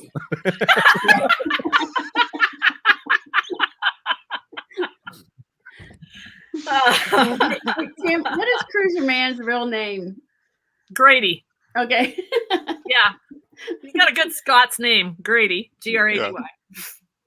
Yeah, but when you say Cruiser Man, though, like I imagine that like this is the only time this little nightmare box right here is the only time where you're like wearing people clothes and like are in a house, and the rest of the time you're just Mad Maxing it. Yeah, oh yeah, definitely. You I got know, that seriously, too, actually. So, he's working on a 29 pickup today, but we have a 20. You're not helping your argument here. Like I'm pretty sure he's only wearing leather. He looks like an older Mel Gibson. He's got a sawed-off shotgun. No, we have that. We have the Bonnie and Clyde car, and it has the suicide doors. Nice. And so I always think about that. I'm like, we could be Bonnie and Clyde in this. This would be cool. Yeah, but the really good car is a 29 Roadster, and the interior is just bare metal, and the door is held shut with a bungee cord. And we have old airplane, old bomber airplane seatbelts for seatbelts. Nice. And the floor is wood, and it does 70. And we've driven that like over mountains, and we've driven it like right outside of your place, Michelle, over the top of Mount Evans. And drive at 70 miles an hour. No airbags, no power brakes, no nothing. The door's flown open a couple times. I have to hang on really tight. It's pretty wild. Pretty Mad Maxy. Break, so you... It sounds crazy, yeah. Hey, when you have all the family there this holiday, you should take the picture in the Bonnie and Clyde with, with some shotguns and send it out as Christmas cards. Yeah. Definitely. Could do that. They'd be all over it. So speaking of Christmas stuff, I got to jump off so I can go actually get ready for this Christmas party. I got to leave in about an hour and a half. All right. Well, thanks for coming on, Heather. Thanks, for having me. Have I'm a good just one. hanging out with you Enjoy. guys for a little bit. Yep. Nice to And then, meet you, and then Heather. Heather, Next. but before you go, tell everybody that's listening where they can find your stuff. Oh, Little on self-promo. Amazon. You can find me at Heather Carson Author on TikTok, Instagram, and Facebook. I'm more active on TikTok. And all of my books are available on Amazon. Thank you. Bye, guys. Have fun. Cheers, Heather. See you then. Bye-bye. Didn't she just have a Cheers to book you. come out? Yeah, she's really good about like writing 15 books at a time and then releasing them a month apart. She's a lot more prolific than I think the rest of us are, but she's also seriously attacking it from a marketing perspective, which is kind of genius, which is something I can't do because like, well, you see my books, they're this fucking thick. But yeah, no, she's attacking it like she wants it to be her job, and I'm attacking it like I just want to write about some dude banging aliens. Like,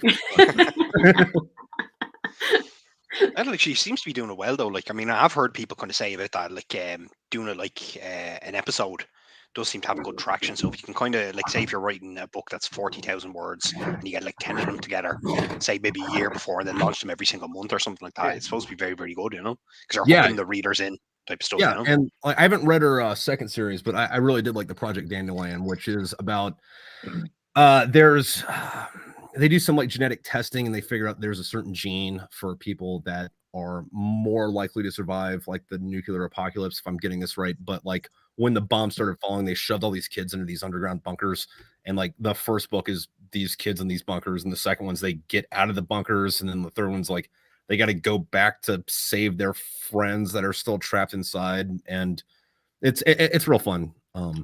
It's a little bit like that movie series that God, who was it? Was it Jennifer Lawrence? Where they had like, 4 different types of people. Oh, the Hunger Games? No, it wasn't Hunger Games. The other one that was at the same time almost. Oh, Divergent? Yeah, Divergent. All that. Is it a little like that, Trip? Yeah, kind of. Though I have a bone to pick with the Hunger Games because they just fucking ripped off the Running Man. And Battle Royale as well. You know, I don't know if it's Korean or a Japanese film, like supposed to be based on that, like which I've seen that. The Running Man is one of your favorite movies. Which, by the way, did you know that was Stephen King? Yeah. The Running Man was? Yeah. Yeah, he was the one who released his other name, wasn't it? Yeah. So in the 80s, like, he was like real big for doing horror, and he didn't want to like take away from the horrorness of his name, so he created I guess a pen name, Richard Bachman. So he's got a bunch of other books that aren't horror stories. Yep. That are called the Bachman novel, and The Running Man was one of them. Although in the book, I forget what the character's name was, but he was like this, like, skinny businessman type guy, and like his wife was also like a hooker because that's how they had to get money, and like they really needed cash. So he signed up for the Running Man, and it wasn't like in an arena.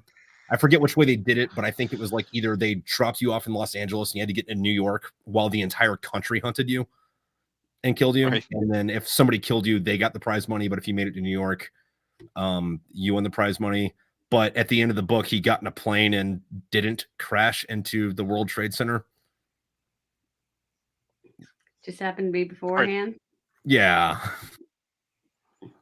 See, you got a little conspiracy theorist in you.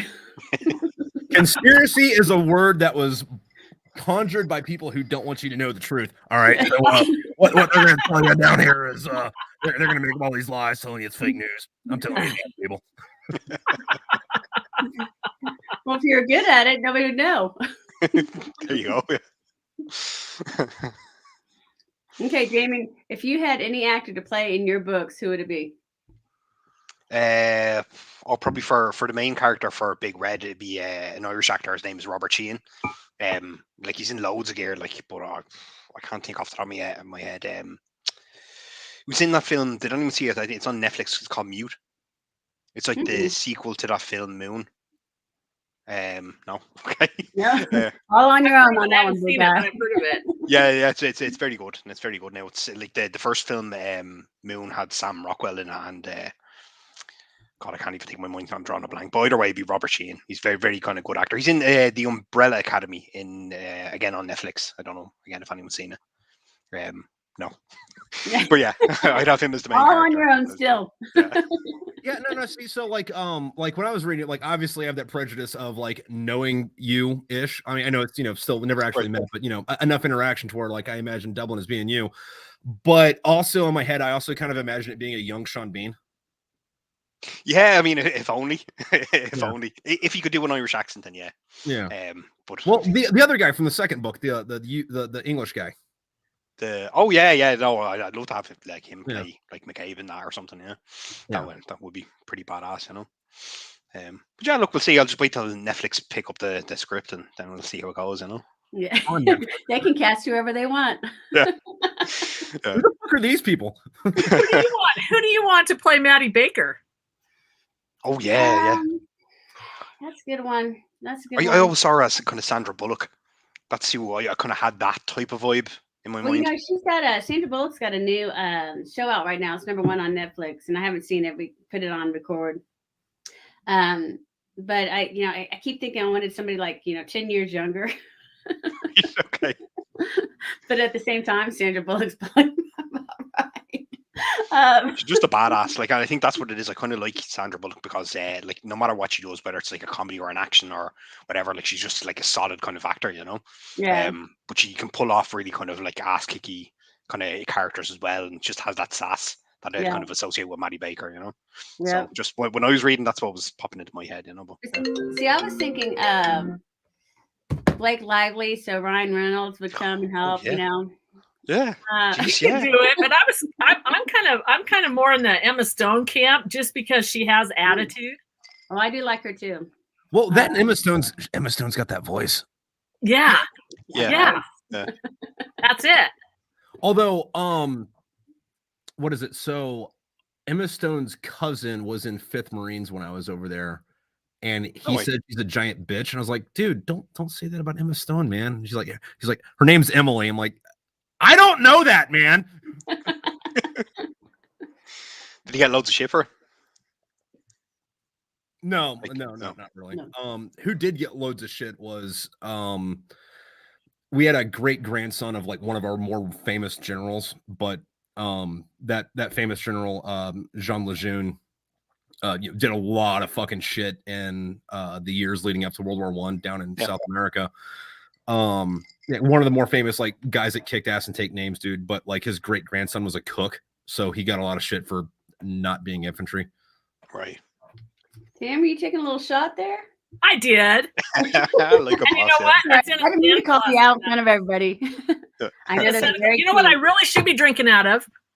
Should be drinking out of these. What's that? That's what you should. Nice. Those are Those are my shot glasses for my rock band and my new series. Dude, that's a really cool piece of merchandise. Yeah, got a little merch. I just sent some to a reader over in England in jolly old in Lincolnshire. Oh, Nice. that's right. Yeah, she said she won them, and she was like, "Oh, you don't want to send those all the way over here." And I was like, "It was international, lady. Yep, I'll send them." Yeah. Okay. Now, who would play your main character in Wild for me? Oh, wow. Billy Zane in the 90s. No. That's my first choice, but yeah. I don't think so. Gosh, I really haven't thought about that. I'd have to think about who I'd want to play that. I don't Ryan know. Gosling, no. I want Henry Cavill for Rowan for Oh, Talisman. don't we all? Henry Cavill's kind of like a weird dude because, like, I really hated him as Superman, but I fucking loved him as The Witcher. Oh no, I like them both. Yeah, me too. Hot. I just like seeing him like shirtless, like and mad, and be like, nah, fuck. It's like, okay, all right. Just go with it, Yeah. Okay, who would be Hank and Doc? Jonah Hill and Michael Cera. That actually might work. Like you know, man. Like we're down here, and there's aliens, and I don't know why we're still in Iraq, and dude, shut the fuck up. Yeah, I can see that. Yeah, I can see it. What's with Jonah Hill where he's got some like blonde hair and he's like come to, you know, I don't know. He's rediscovered himself or something. I don't know. Oh Yeah, yeah, but I saw that. But I would want Jonah Hill fat again for it. I was gonna say, didn't he get nominated for some award and it just totally screwed him up? Oh He really? got nominated for something and then he stopped being him. Oh. he lost a load of weight or something. Got really fit or something. Yeah. Yeah, I saw a picture and he looked like fucking the Mountain from fucking Game of Thrones. I was like, that's the fat dude from Superbad. What the? Yeah, fair play. He's killing it. Yeah. Okay, Damon, when's your what time frame are you looking at for your next book? I don't know. I'm working on a couple of like projects unrelated to kind of Big Red now at the minute. So I'm about 66,000 words into one now. And I'm hoping to get the first draft done by the end of the year. But then I'll see. I'll just kind of like probably sit in it for a couple of weeks and edit it and stuff. But I think in the world of Big Red, I've finally figured out the direct sequel to Big Red. I wrote something like 3 drafts over like the last 2 years, threw them all in the bin. Which it was one of those situations where got off very enthusiastic and then the characters just went in wildly different directions and I didn't like the story and I hated it. I wanted to burn it back to hell. So I just kind of tore it all up and started from scratch. And I'm aiming to kind of start writing in January and hopefully kind of have a draft boxed off by about April, May type of thing. So we'll see. After that, it's entirely up to my publisher then. Well, fingers crossed she likes it. You know, well, the main thing is that I'm happy with it for the first time in like 3 years. So No, that's great.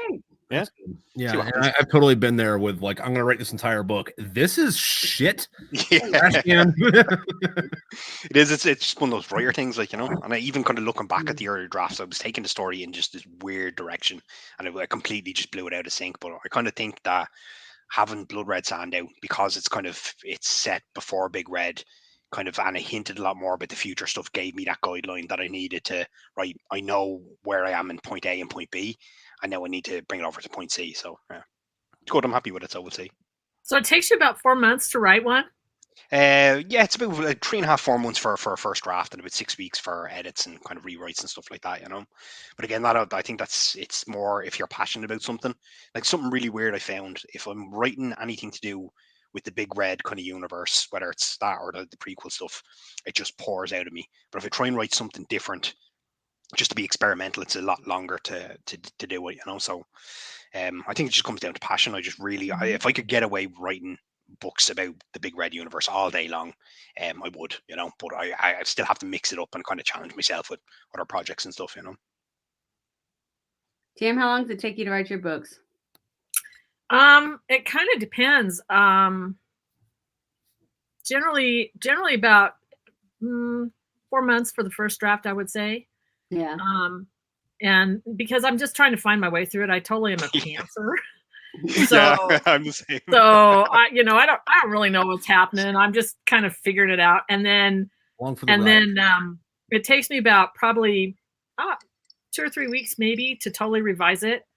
I'm writing one right now, and I'm kind of feeling you, Damien, because it's just not going where I want it to go, and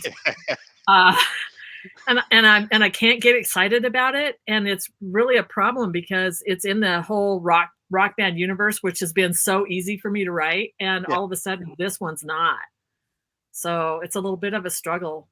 I've been working on it for about 2.5 months, and I'm only about 17,000 words in, and I should be just about done. So Yeah. Well, probably, I did read. probably gonna tear that one up and start over. Yeah, and sometimes it happens. Like I remember I read You're saying that. some writer, I can't think of who it was, but he said like if you ever reach a point in your book where it doesn't matter how far you are into, whether it's 20,000 words, 50,000 words, if you are struggling with it, it's because you've missed something prior to that. So there's some plot Yeah. point you haven't thought out.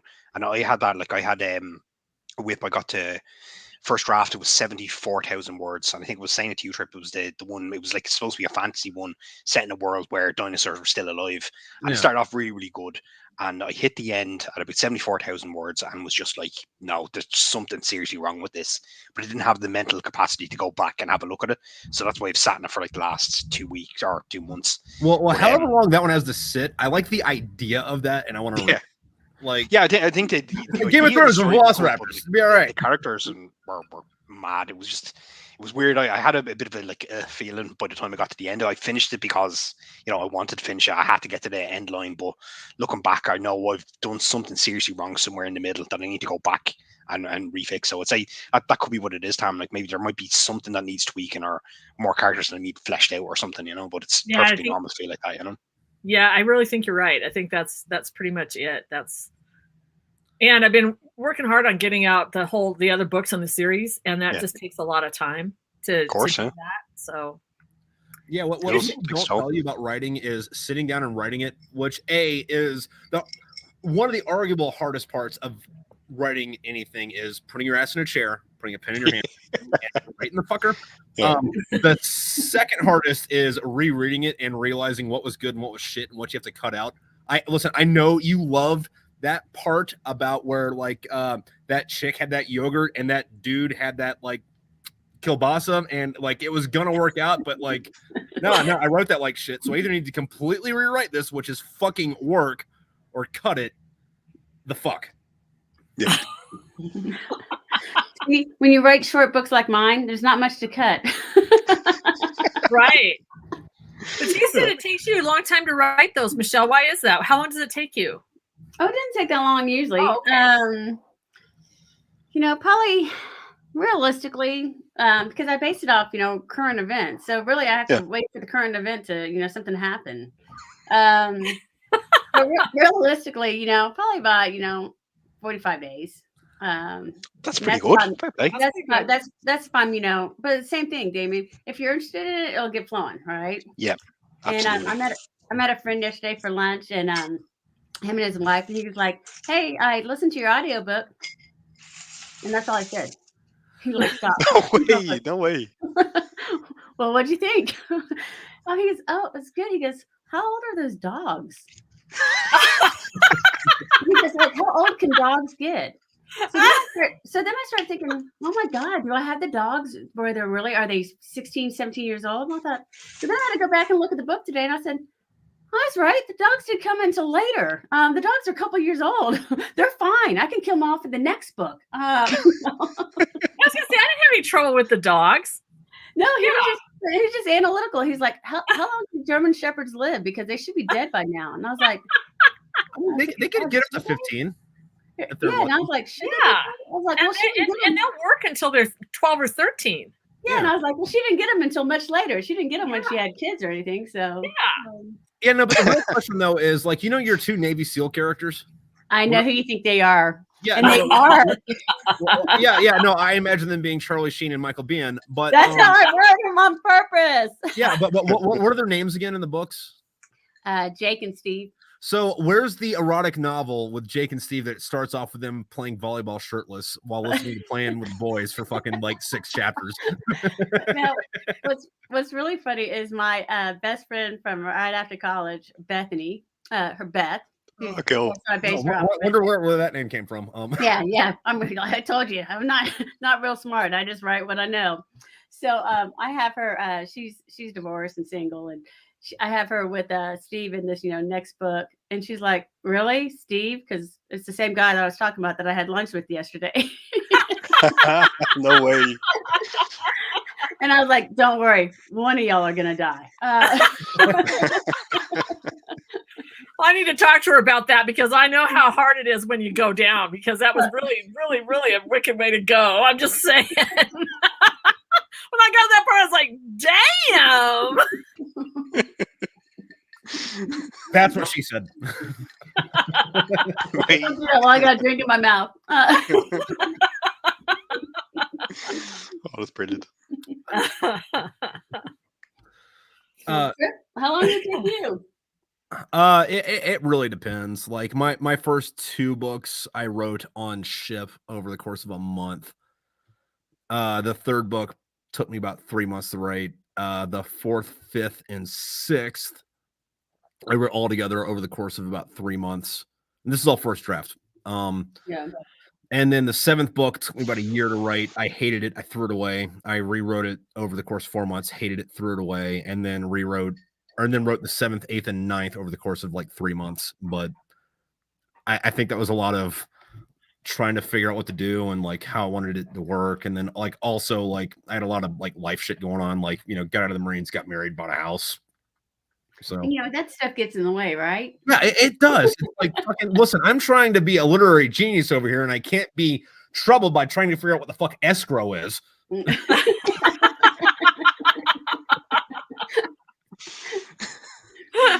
But no, I do think a lot of that came into like the work to my benefit with how like there's a noticeable difference in Hank's character between 3 and 7. You know, Oh, definitely. Oh yeah, clearly, yeah. He He's an settled down a old- good bit.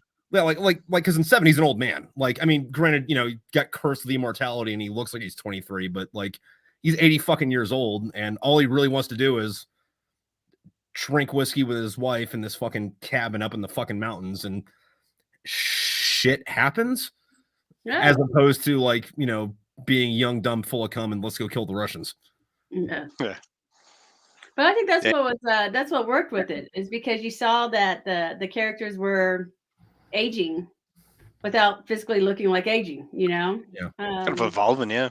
Yeah. mhm. Yeah. I mean, I think that's what adds to it, like for me anyway, just seeing how laid back and chilled Hank was, even though he was still kind of Hank, kind of Yeah. seeing how he settled into this domestic kind of like chilled vibe, and you got that impression that's all he wanted, and then fucking trouble knocks on his door, and he just goes back to doing what he does best, Yeah. going on a rampage like that. Bit, and I know it's not out yet, but that there's a particular scene that sticks out in my head in the last book, after the war when he just goes fucking ape shit.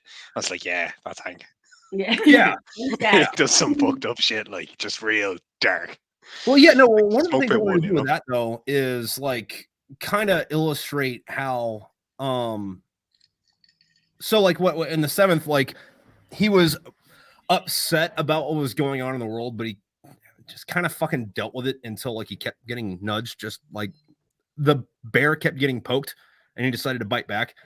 And through the course of I guess the 8th, the 9th book, like, you know, the events that happened to him, like I wanted to kind of like show what happens like to a person when, like, granted, you know, he's been through a lot of fucked up shit before, but you know, this comes into it later. But like, I don't want to say how unfortunate events will change you, but how outside influences can turn you from what's pretty much a decent human being to an absolute fucking monster. Because like, while I do agree that like one of those later scenes were, you know, graphic, gory, and cool and all, but at the same time, like if you look at it like with the eye of maybe Hank's not the good guy, it's pretty fucking horrific. Yeah. Like Oh, that, yeah. that's some fucking like war crime shit. Like fucking Well, they, yeah, because you're looking at Hank Next Hickman. level, yeah. Next level fucking war crime stuff, yeah. Now, how many you still doing TikTok a lot? I'm trying to, but I forget that it's there. Do you have? Doesn't I'm mean- not on it. So how are you doing over there? I would actually encourage all y'all to get on TikTok just because that's I get where it. the book market fucking is. And you don't have to be good at it. You just have to be like, oh, hey, look, I'm doing this, you know, fucking whatever fucking video thing it is. It's the internal video editor for it makes it like real easy. So imagine like you're just making like minute-long YouTube fucking videos. Right. And the way that TikTok's algorithm works is built towards making you follow people that you wouldn't be following, or seeing people's content that you wouldn't have seen in Yep. your like normal feed. So you get exposed a lot more to people who you wouldn't normally have followed. So that works in your benefit because, say, like on Instagram, the only people that are realistically going to see your shit are people that are already following you, which is kind of like this weird catch-22 because, you know, nobody's going to follow you unless somebody shares your shit, as to where fucking TikTok will just show it to you. So it's been really fucking good for marketing. But it's all reels, right? I mean, Yeah, more or less. Everything is But- video. yeah. Yeah, it's all video. But I mean, I'd stand up every day and just do buy my book. Buy my book. no, but like even if you were doing shit like where it's like, all right, hey, so fucking first video, hey, I'm, you know, whoever, this is what I write about, you know, blah blah blah, whatever. Here you go, have fun, kids. You know, second video, hey, listen, this is what my first book's about. Third video, my first book, yeah, I know it's about this, but like this is the inspiration I got for that. What do y'all think? You know, if somebody comments to something, and then like they do a thing on there where you can reply to a comment as a video. So Yeah. like imagine on you know, fucking like Instagram or whatever, somebody says, hey, what did you mean when you said this? Instead of just like leaving a comment that like nobody's gonna fucking see, Yeah. you get to make that its own fucking post. And then like it'll show the comment up top, and then you can be like, oh, well, when they asked this, what I really meant was blah blah blah blah blah blah blah. And that's its own fucking thing that it's showing the people that usually don't follow you. So it's good for wrangling people up. Like it's great for fucking marketing. Oh, or it will be until fucking Facebook buys it. Yeah. What application do you use to make all your videos and stuff? I mean, I had a hard enough time connecting my computer to my monitor so I could do this call. Well, no, I used to get this thing called was iMovie. It either came free with an iPhone or it was like $1 in the App Store. Yeah. But TikTok kind of made that obsolete because you can just do that in the app. Oh, okay. And it's very like press start, do your thing, press pause, press start, press pause, press start, press pause, and get you up on it. So That's cool. Oh, so then you can edit just like that. Because Reels is hard for me to edit, so I just screw it up. No, it is so much easier than Reels. Like I know that Instagram like kind of like took the idea because they wanted to have TikTok on Instagram when it's just not working. Like TikTok's doing it right. Reels is a dumpster fire that shouldn't be compared to it.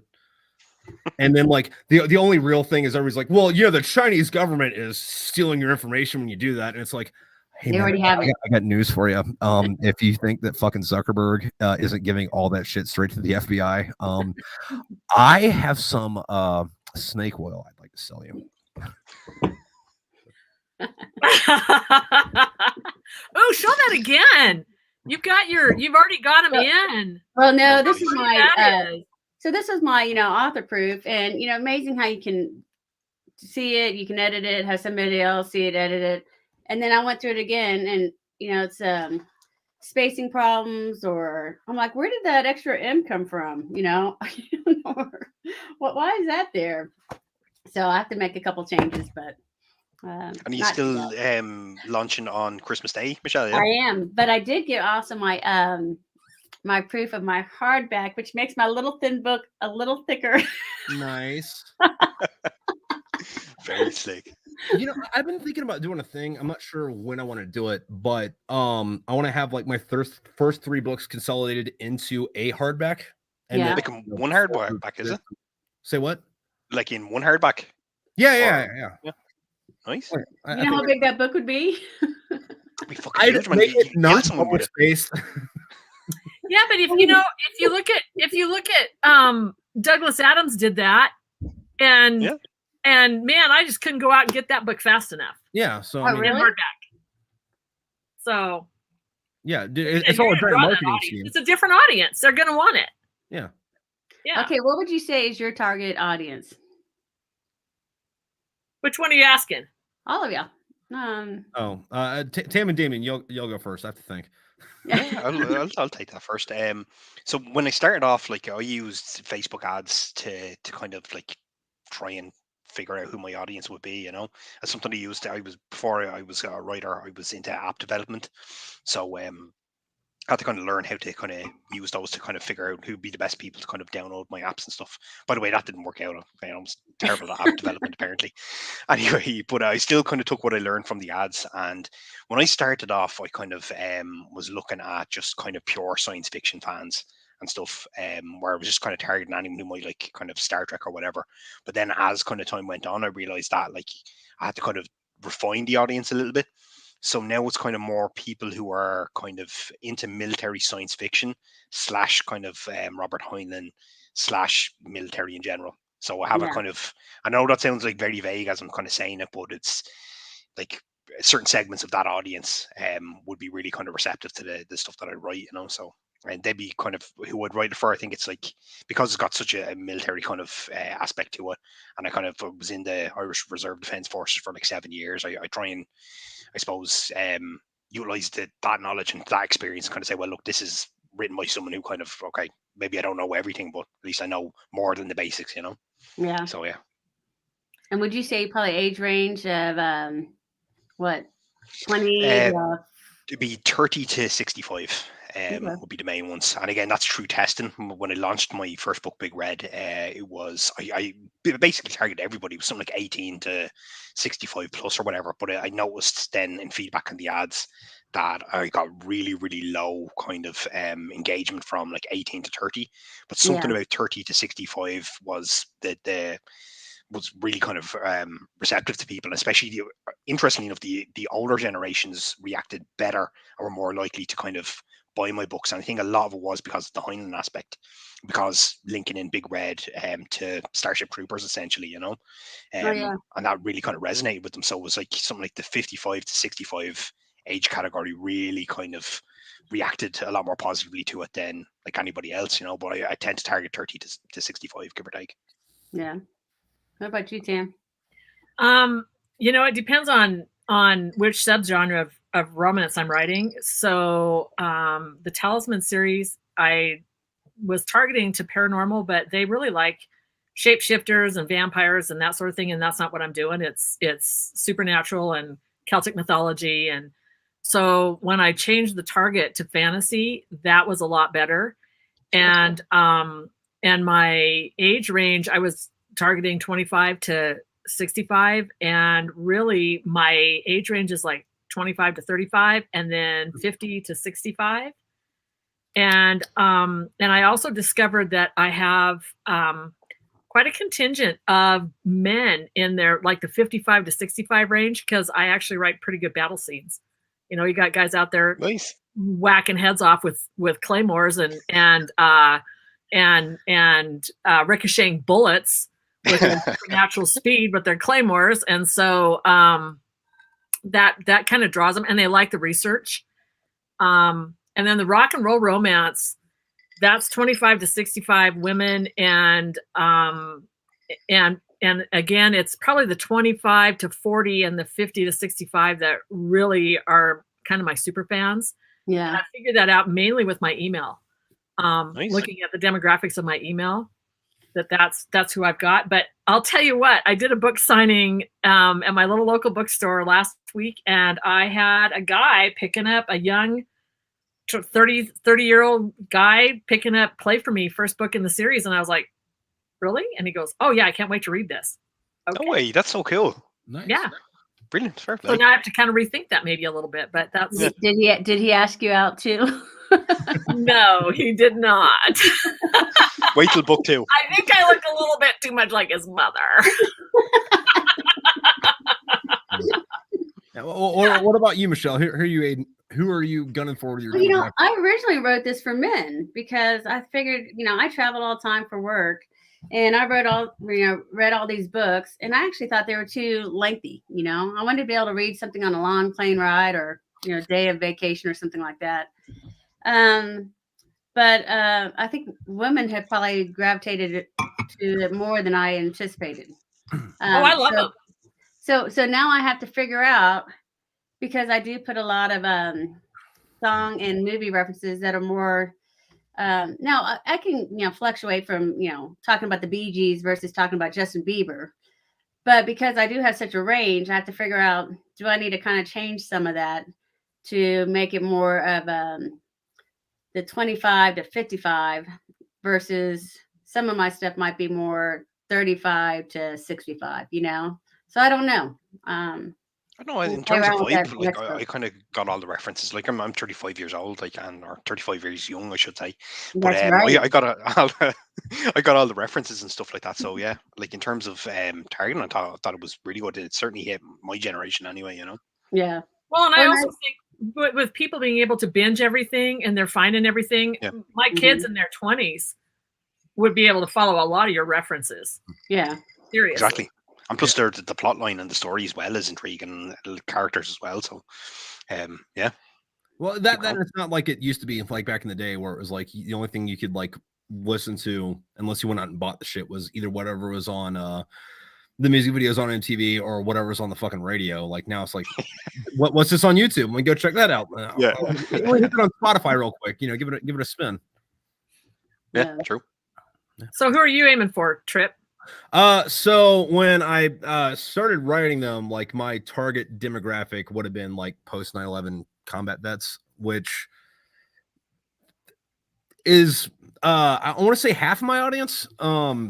And you know that's who I was, you know, gunning for with it. And they have a lot of shit in those books that like they can identify with, because like most other books that have been written since say 9/11 have been about Navy SEALs that have been ghost written by somebody that actually knows how to fucking write, and then it's like nonfiction.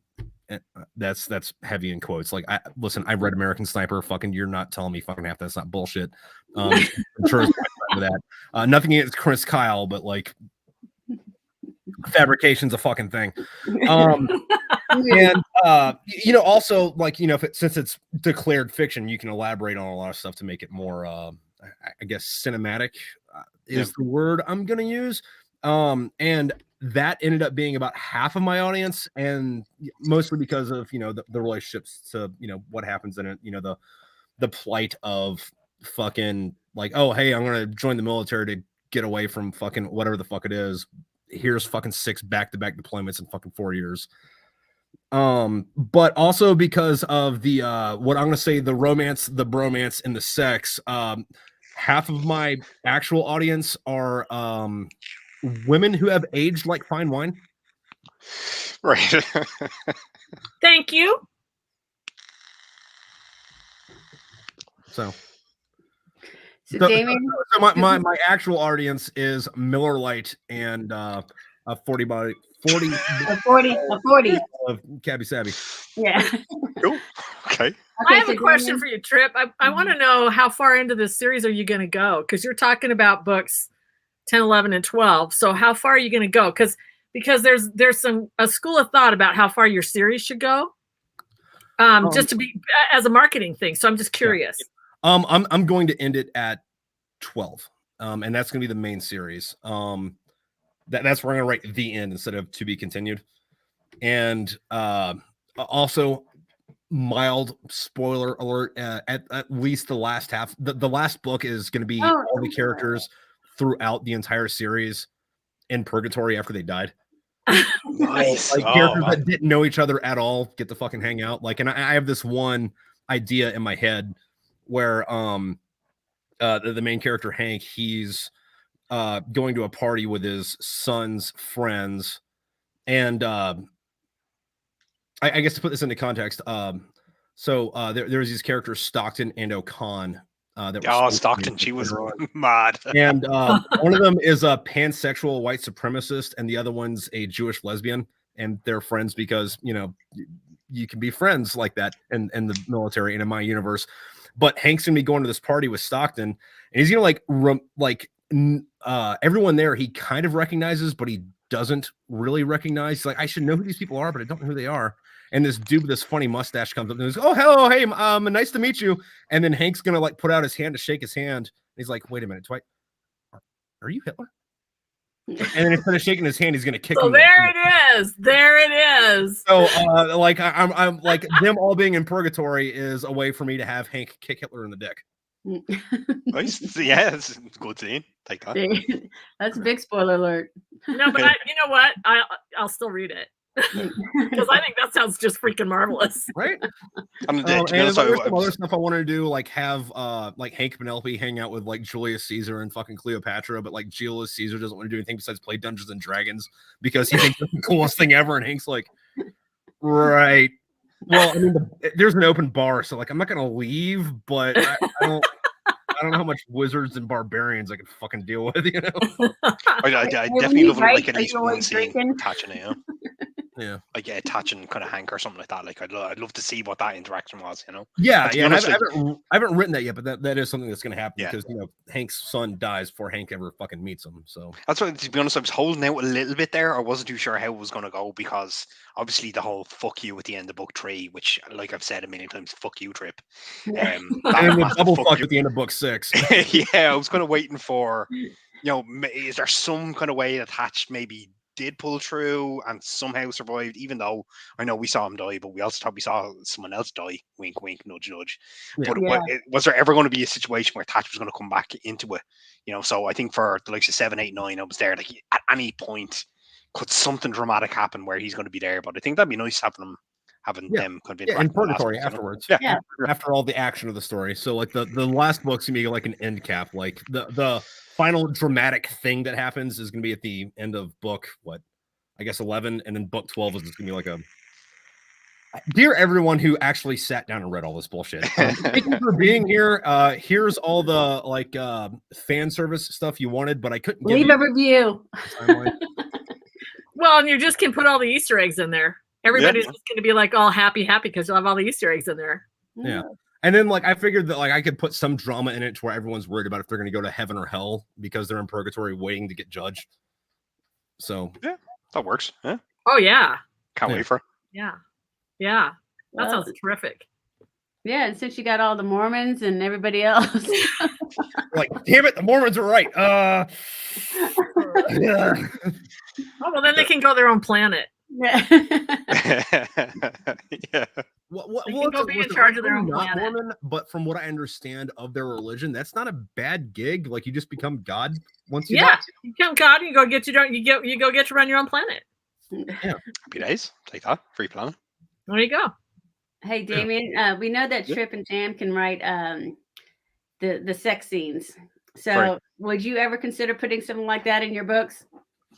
I mean, I thought about it, but like it's not really my thing, kind of, you know. Like I mean, do you know, as a writer, say stick to what you enjoy doing and stuff. It's just I just want to write. Wait, are you telling us you don't enjoy sex? Come on, Damien. But yeah, no, I just don't want to write it. To be honest, I just like it's like the whole love kind of erotica thing. It's not.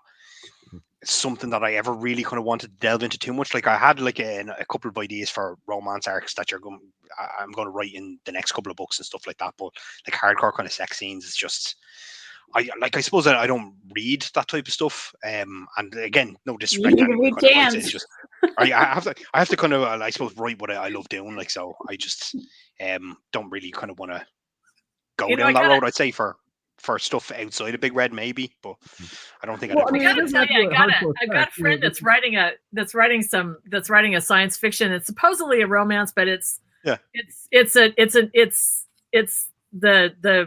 NSA of the Navy, and she's Right. and she did 6 years in the Navy as a linguist, and so she's drawn on what she knows. Yeah. All right. So wait, hold on real quick. She did 6 years as a linguist, so she knows how to use her tongue. Got it. Go for it. I can't wait to tell her that next time we have dinner, I'm gonna be all over that one. Put that in your pocket. That's going right in the pocket. Anyway, but she does all the sex off this page. I mean, like, you know, draws it in and then puts all the sex off the page. So, you know, maybe that's where you're gonna go. Yeah, I mean, the way I'd look at it, right, will be when it comes to the characters and stuff, and like I suppose everyone has a different process too. I kind of like in my own way, and I don't want to make it sound any artsy fartsy or anything weird like that or anything like that. But I let the kind of characters kind of tell me like where they're thinking and what they're doing and stuff like that, you know. And I could insert kind of scenes like that into the book, but for me, it'd be like, do I really need to? Like, is it something that's going to add to the story or detract to the story, you know? Whereas, like, my stuff will be, there'll be humor in it, there'll be kind of violence, there's kind of exploring the human condition, like the likes of right and wrong and stuff like that. But would adding a sex scene into it add to it, or kind of like, you know, like I suppose enhance the story overall. And there's been never any point where I've kind of said, yeah, it would, you know. And again, Yeah, that's no, just for me, kind of writing it. It's just I've never felt the inclination to do it, you know. not so much sex, but romance in general. There was a strong romantic vibe I got out of Big Red when, and my memory is a little hazy on this, but like Yep. when he understood everything about the fucking aliens that were there, and he lived that entire fucking life of a local fucking Martian in the Yeah. split second in his head, and like you have like a page or two of just like him like, you know, fucking being born, living, finding love, losing love, you know, fucking dying and shit. And it's like, I mean, the precedent's there. I mean, I'm No, not I trying mean, to fool that you is- into fucking writing a fucking whatever, but like, you know, fucking, it's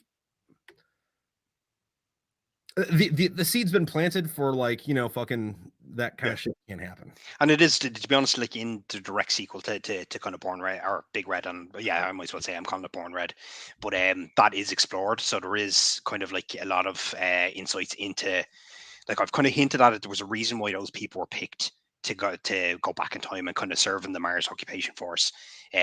Why they were all hollows and stuff like that, and like a part of it is to do with past lives and kind of stuff like that, you know. So there is kind of people who kind of are going to rekindle their relationships, but I'm not going to say who, you know. But it is coming.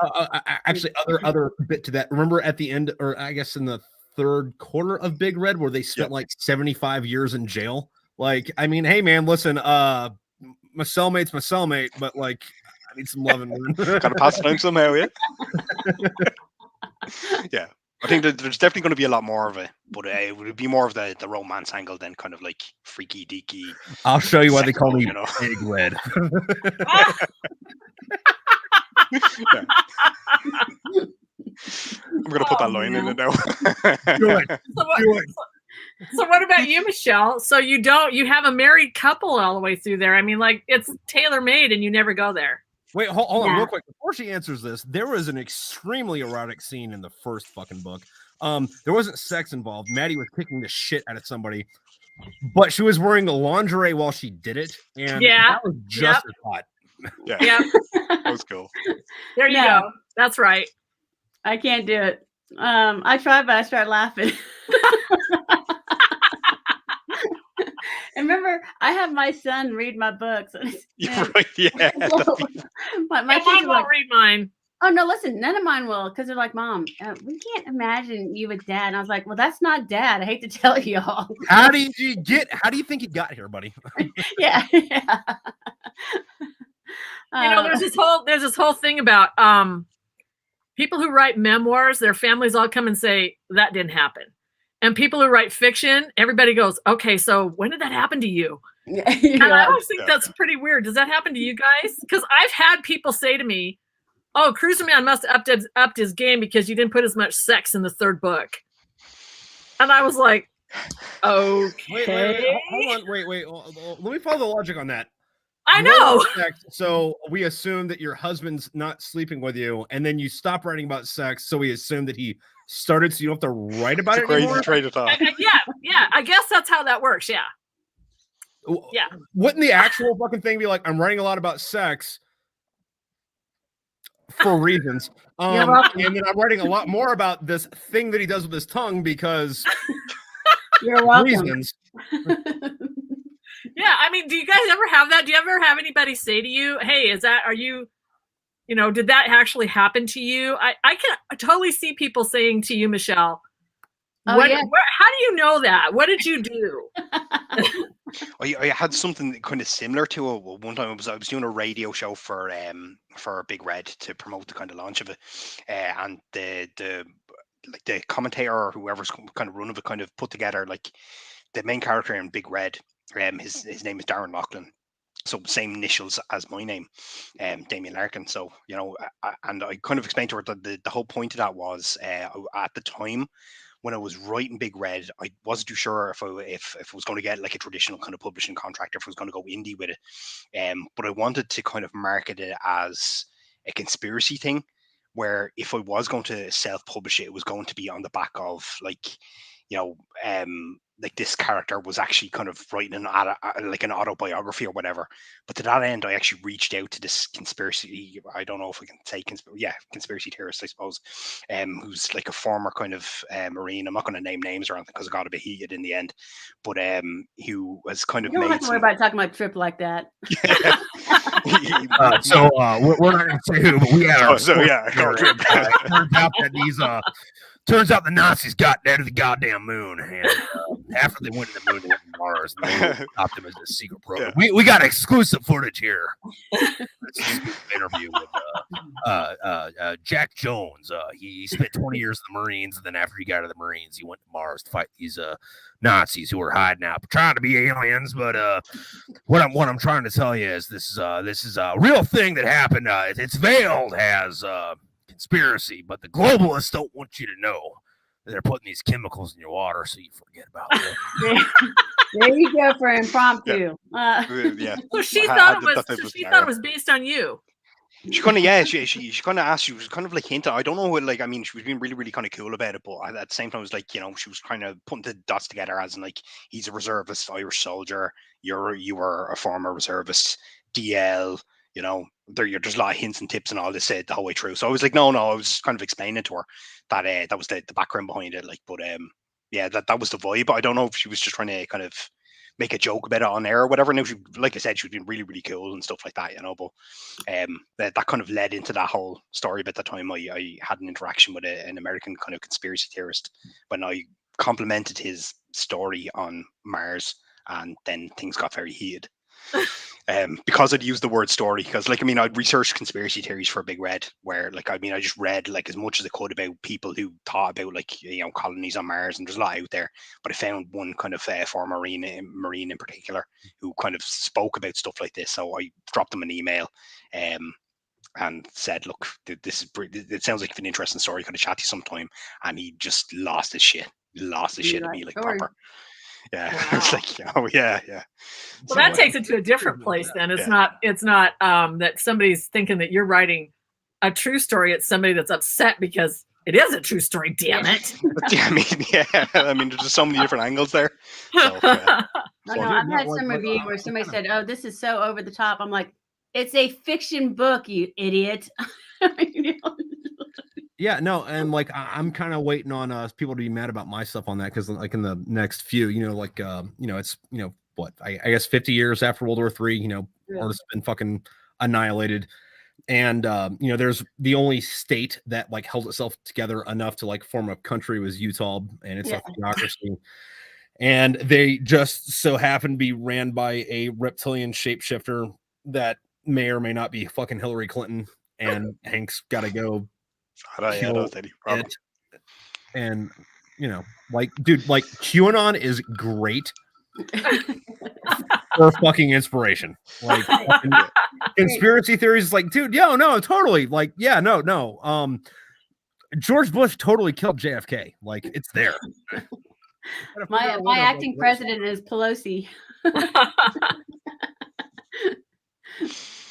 I just think that's really strange to me that there really are readers out there who think that, first of all, they can't understand, I guess, that characters talk to us. And you mentioned that earlier, Damien, about artsy fartsy and that the characters do what they do. But honestly, I just follow them. It's why I'm a pantser, because I'm just following them around and taking notes.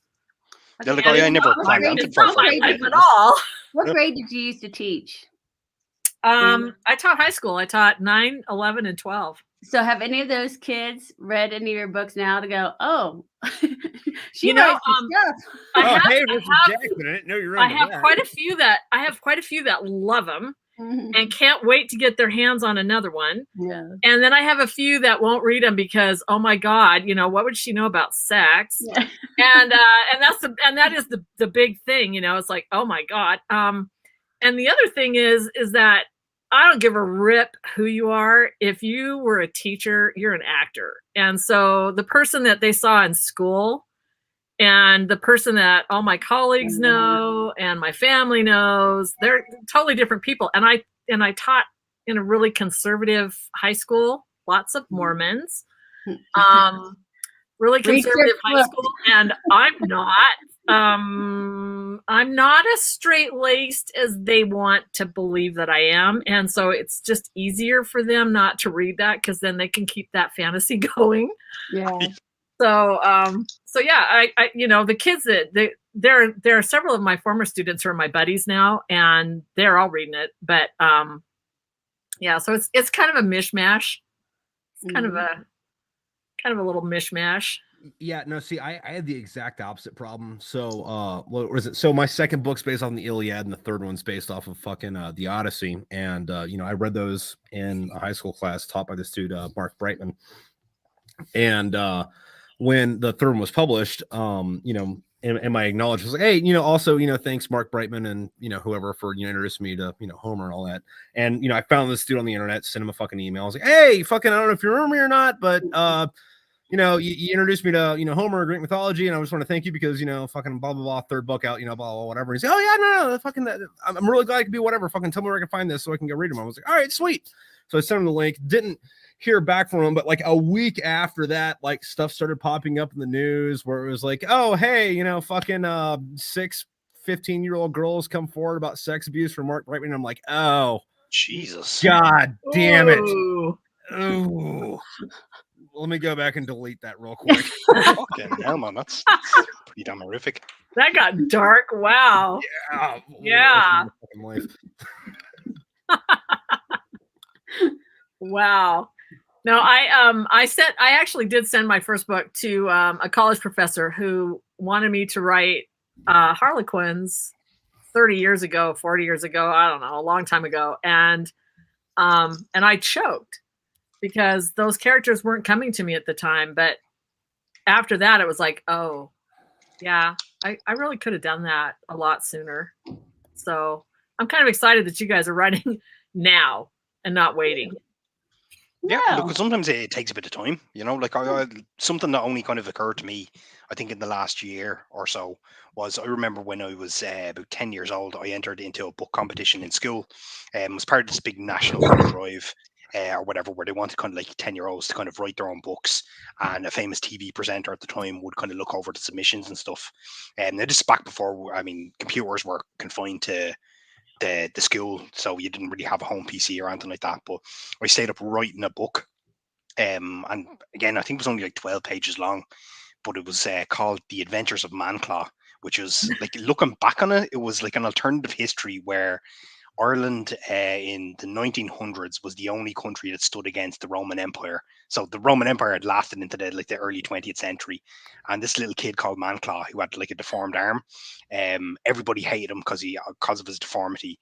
But when the Romans came to invade Ireland, he kind of led this mad, vicious campaign to fight them off, and kind of held them off for like days on end and stuff like that, But I actually wrote that all down, and then I colored all the pictures and had all the illustrations, and even had like the author thing at the back, like, this is Damien Larkin's first book, blah blah blah, or whatever. But I remember I submitted to it. I didn't even get into like the semi-finals or anything like that.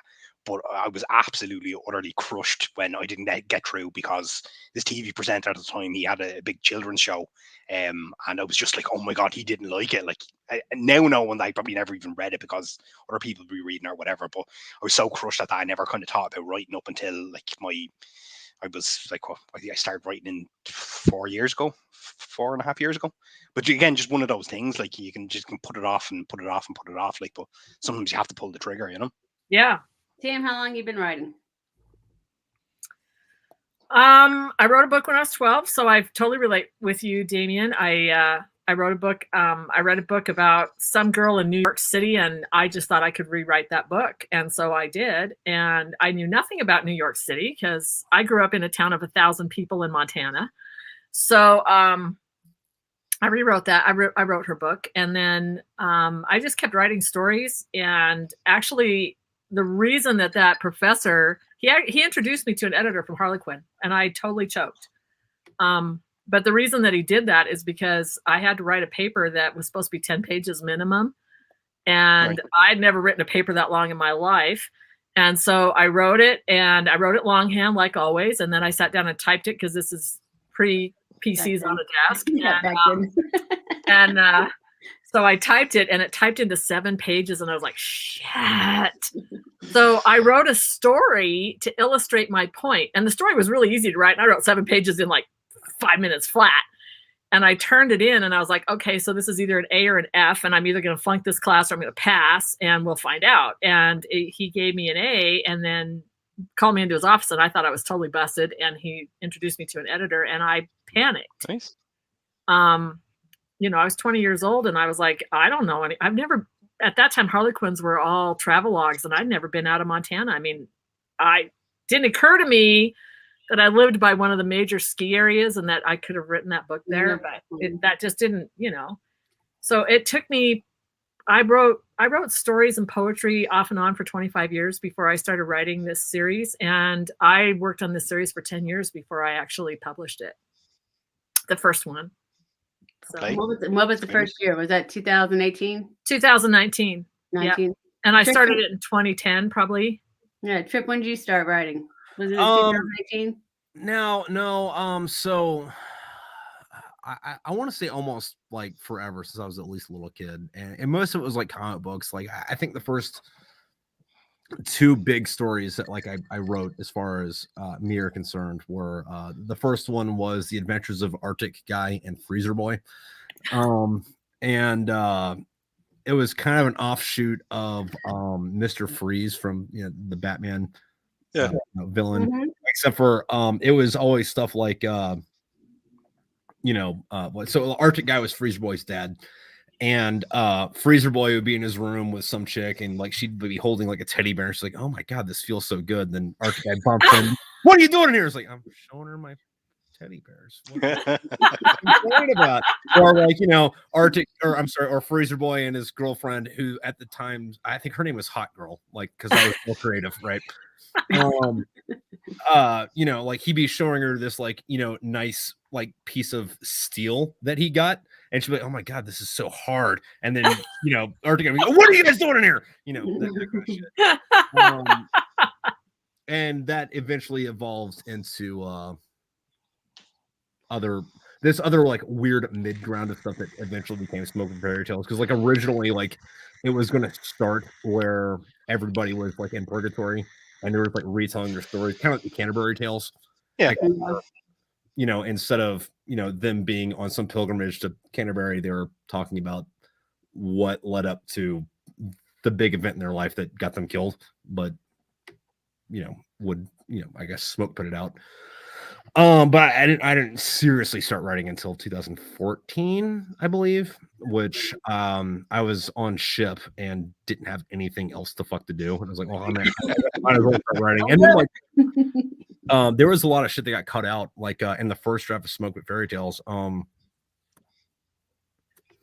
What happened to all the stuff that happened in that happened, but that was also like sideline. Like the book was originally like twice as long, and it was about Lana Del Rey, who was actually a NSA agent who was going around killing KGB agents, right, who had infiltrated American media to make Americans soft. So like Justin Bieber was like a KGB agent that she had to kill, that kind of stuff. And then like Zoolander 2 came out, and I was like, oh well, I guess can't do that anymore. Let me cut all this shit, which worked out to my benefit. But on that, fucking Michelle. Well, I want to ask another question first. What happened with the literary agent recently that you went on a rant? So that wasn't like these runs. That was about a year ago. But I have a buddy that was a journalist, and he's got a couple of books out that he didn't write, but they're like Navy SEAL memoir tell-alls. And it's like, oh yeah, this book by insert Navy SEAL name with the help of this guy. Yeah. That kind of thing. And I was talking to him about like trying to like, move my shit from like, just publishing on fucking Amazon to like Big House fucking publishing. So he hooks me up with this fucking dude. And my thing I wasn't approaching this guy like, hey dude, like take my shit and like run with it. It was like hey, I have questions about what I need to do. Yeah. In order to take this from small press to like, big press fucking publishing. And instead of emailing me back, that dude just like made fun of me on fucking Twitter. And I was like, okay. Shit, all right. what an ass. Yeah, dude's a cock, but fucking do about that. But real quick, since we're almost at our time limit, actually we're past it, but I don't really give a shit. Michelle, when did you start writing? And then we'll do one more loop around on why you started I started writing in it was the end of 2017, so 2018. Because my kids were graduating from college or from high school, and I thought I've invested all my time doing stuff for them. I need to do something for myself. So all my life, I was the one that wrote the poems for everybody's, wedding or, funny birthday or something like that. If anybody needed something impromptu to say, I was the one that had to write it, And finally, my husband, my kids just said, why don't you write a book? I mean, that's something that you enjoy doing. You make shit up all the time. I cannot make stuff up. So that was it. That's what started it. Well, I mean, I guess it's a win, but like, what made you sit down and go, no, this is what I want to do?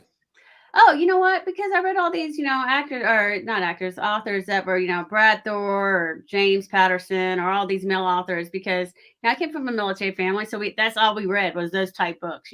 Some patriotic male that's going to save the world, and I thought they were all great books. And I just thought, okay, I can write my own version. Damn straight. So now pretty much whatever they do, because I sign up for their newsletters, I just copy and paste it and do my own. Same thing. Because you wrote that in your newsletter, your last newsletter, you said something about, this is where it's coming from or whatever. Yeah. And I was thank you so much for sending me this. So brilliant. So. Fair enough. On the flip side, Damien, not when, but why? Why? Well, right. I suppose I've got two children, right? So my when we had our first child, my missus Anita, she's real kind of into her career at the time. So she wanted to kind of stay working after Melissa was born. So I was like, yeah, Grant, I'll just do the whole stay at home thing and kind of work part-time. At the same time, I kind of wanted to like a bit of an outlet as well. Like, so I wanted to be doing a project to kind of keep myself occupied. So I started off with, I was focused on merch. So it was like kind of designing kind of t-shirts and kind of like selling them online and stuff like that. That bombed. Then I kind of started looking into app development, and I did really, really well. I got contracts with like two American kind of personalities and a company to just basically design apps and stuff like that. And even if you Google like Damien Larkin app developer or whatever, I'm sure you'll find them. I'm not really going to go into it too much now, But again, I released 3 apps, all bombed. And I had this real kind of like dark moment where I kind of sat back and, when you kind of take a stock of your life and like, what do I want to do? Like, what am I trying to do? Why am I doing all these different things? And I realized that when I was mapping out my life and I was kind of trying to figure out what I wanted to do in the grand scheme of things, it always led to writing. So when it came to like, app development, it was like, I want to make enough money that I can quit my part-time job, that I can work full-time on writing a book. And then it's like this light bulb moment when it's like, right, well, why don't I just stop developing apps and just write a book? And like that, I had my first book done in about 3 months. That was the first book I self-published. It's no longer on the market now because it was terrible, but it was called Children of the Lion. Yeah, it was completely. I did not know that. But all right. No. Yeah. We're looking for it. You can see it on Goodreads, on my Goodreads profile. It's still listed there for some reason, but I pulled it like ages ago. But it was a military fantasy book. So it was all about kind of like children who are kind of caught in this like real socialist Stalin type of medieval type of empire who were being thrown against this barbarian horde and all the horrors they endured. But it flatlined. It was horrible. And so I basically sat down and kind of said, right, I need to write something, but I want it to be a bit genuine. So I started kind of thinking about like Irish people in the media. And the only person I could kind of think of would be from Star Trek, Chief O'Brien. And he was probably one of my favorite characters kind of growing up because, like, I mean, first off, for us, for Ireland, very kind of proud kind of nation, proud people. But like, you never really see, or back then, you never really saw Irish people in franchises like that, though. So to see an Irishman kind of like in Star Trek, you were like, oh my god. And he's not even trying to play a British person, he's not trying to play an American, he's Irish, he's talks Irish, makes references to Ireland, and like that was mind-blowing. But at the same time, he's a non-commissioned officer. Every other Starfleet character in that was an officer. So he was always the non-commissioned one, you know. So it was like, right, So, it's, so he was the guy actually doing the work. exactly actually Right, doing right. the work, you know, like doing the hands-on stuff. But he was always like, yes sir, no sir. He has to follow the orders. He can't make the decisions. And that's what kind of one of the probably the one minor thing that kind of bothered me a little bit is like you always have the Irish person who's subservient. You never have the Irish person as the main character or whatever, you know. So it was like, right, I'm just going to write like a science fiction, military science fiction, which isn't even big in Ireland, but just drawing on my own experiences. But I'm going to make the main character like that, who's going to be forefront, not a secondary character, not a backup character, not comedy relief, a genuine lead character who's going to be Irish and going to have an Irish outlook and an Irish kind of mindset and kind of like view of the world and stuff like that. So that's pretty much where Big Red is born from, you know. All right. Well, point A, what is it? Master Sergeant Connell. Like, I based him off of fucking Chief O'Brien. Yeah, I got that. Yeah, You know, there's that in that. he's a great character. Yeah. Yeah. But point B, fucking Tam. Why? Not when or how, but like why? You know, that's the most fun I have. Truly, I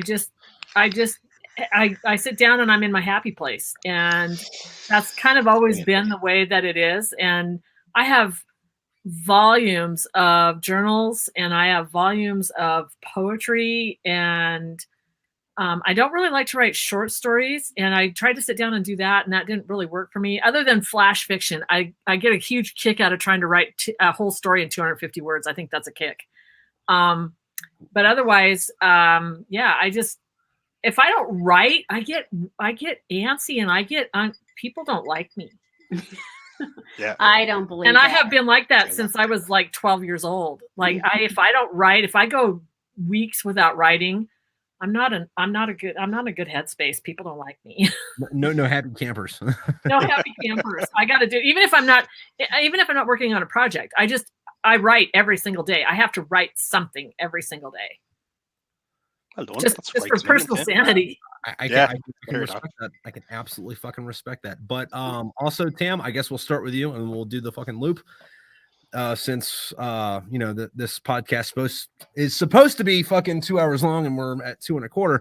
It's never Tam, 2 hours with you. No. we can have an after show party. I'll be here for it. All right. Yeah, bring it on.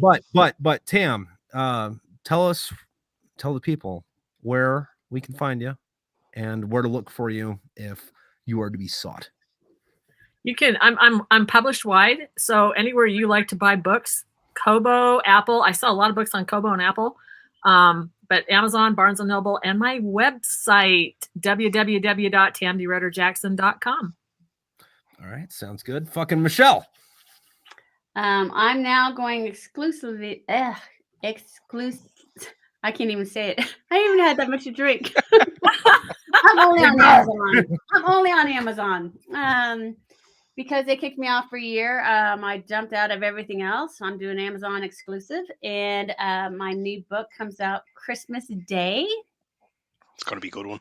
Yeah, and we'll work on the next one after that. So, or you can always go to my website, michellepackard.com, and get autographed books. So, Damien, where can the people find you? Yes, on Facebook it's Damien Larkin, science fiction and fantasy author. On Twitter it's Damo_Dangerman, and on Twitter it's Damo_Danger_Larkin, because Danger's my middle name. Just Google Damien Larkin author and you'll find all sorts of mad stuff that are linked to me. But I may not officially endorse. But yeah, that's it. Check out Big Red and Blood Red Sand, and hopefully more to come soon. All right, Damien, we're really excited that you failed at the merch and the app, so you could write this. Oh, book. sorry. No, look, it's all, failure is half the battle. Like, you know, it's all about kind of learning. It's all about figuring out where your niche is. Yeah, exactly. And look, it worked out well. It's like if you Yeah. trace it all out, it's like I had all these failures, and I could have just surrendered and given up and said, no, I'm just going to stick 9 to 5. But I'm chasing the dream, and I'm not going to stop till like I'm an international bestseller, whatever that takes. There you 5 go. years, 10 years, 100 years. that's the wrong answer. You don't stop till you're dead. Yeah. That's it. But will All death right, even now. stop me? I don't know. Your Just come turn, back. Trip. Where are we going to find you? Oh yeah, no. Well, I mean, if you're listening to this podcast, click the link under where you listen to this podcast at, and then if you're watching this on YouTube, you're already on my channel. What happens in 4 days? Oh yeah. Oh, I'm sorry. Yeah, no. In 4 days, my next book, the 9th in the Smokewood Fairy Tale series, "Blood Makes the Grass Grow," comes out. And little side note to the title of that comes from a running cadence that goes, what makes the blood? What makes the blood? Sorry, dude, I'm fucking fucked up. What makes the grass grow? Blood makes the grass grow. What makes the blood flow? Marines with M16s make the blood flow. But on that, everyone, hey, you three, and then Heather, who is already fucking left the conversation. Thank you very much for fucking coming on, and everyone that's still listening to this at the fucking 3.5 hour mark. Thank you very much for listening. Y'all have a good night. Merry I Christmas. love you. And Merry God bless Christmas. America. God bless Ireland. Happy Christmas.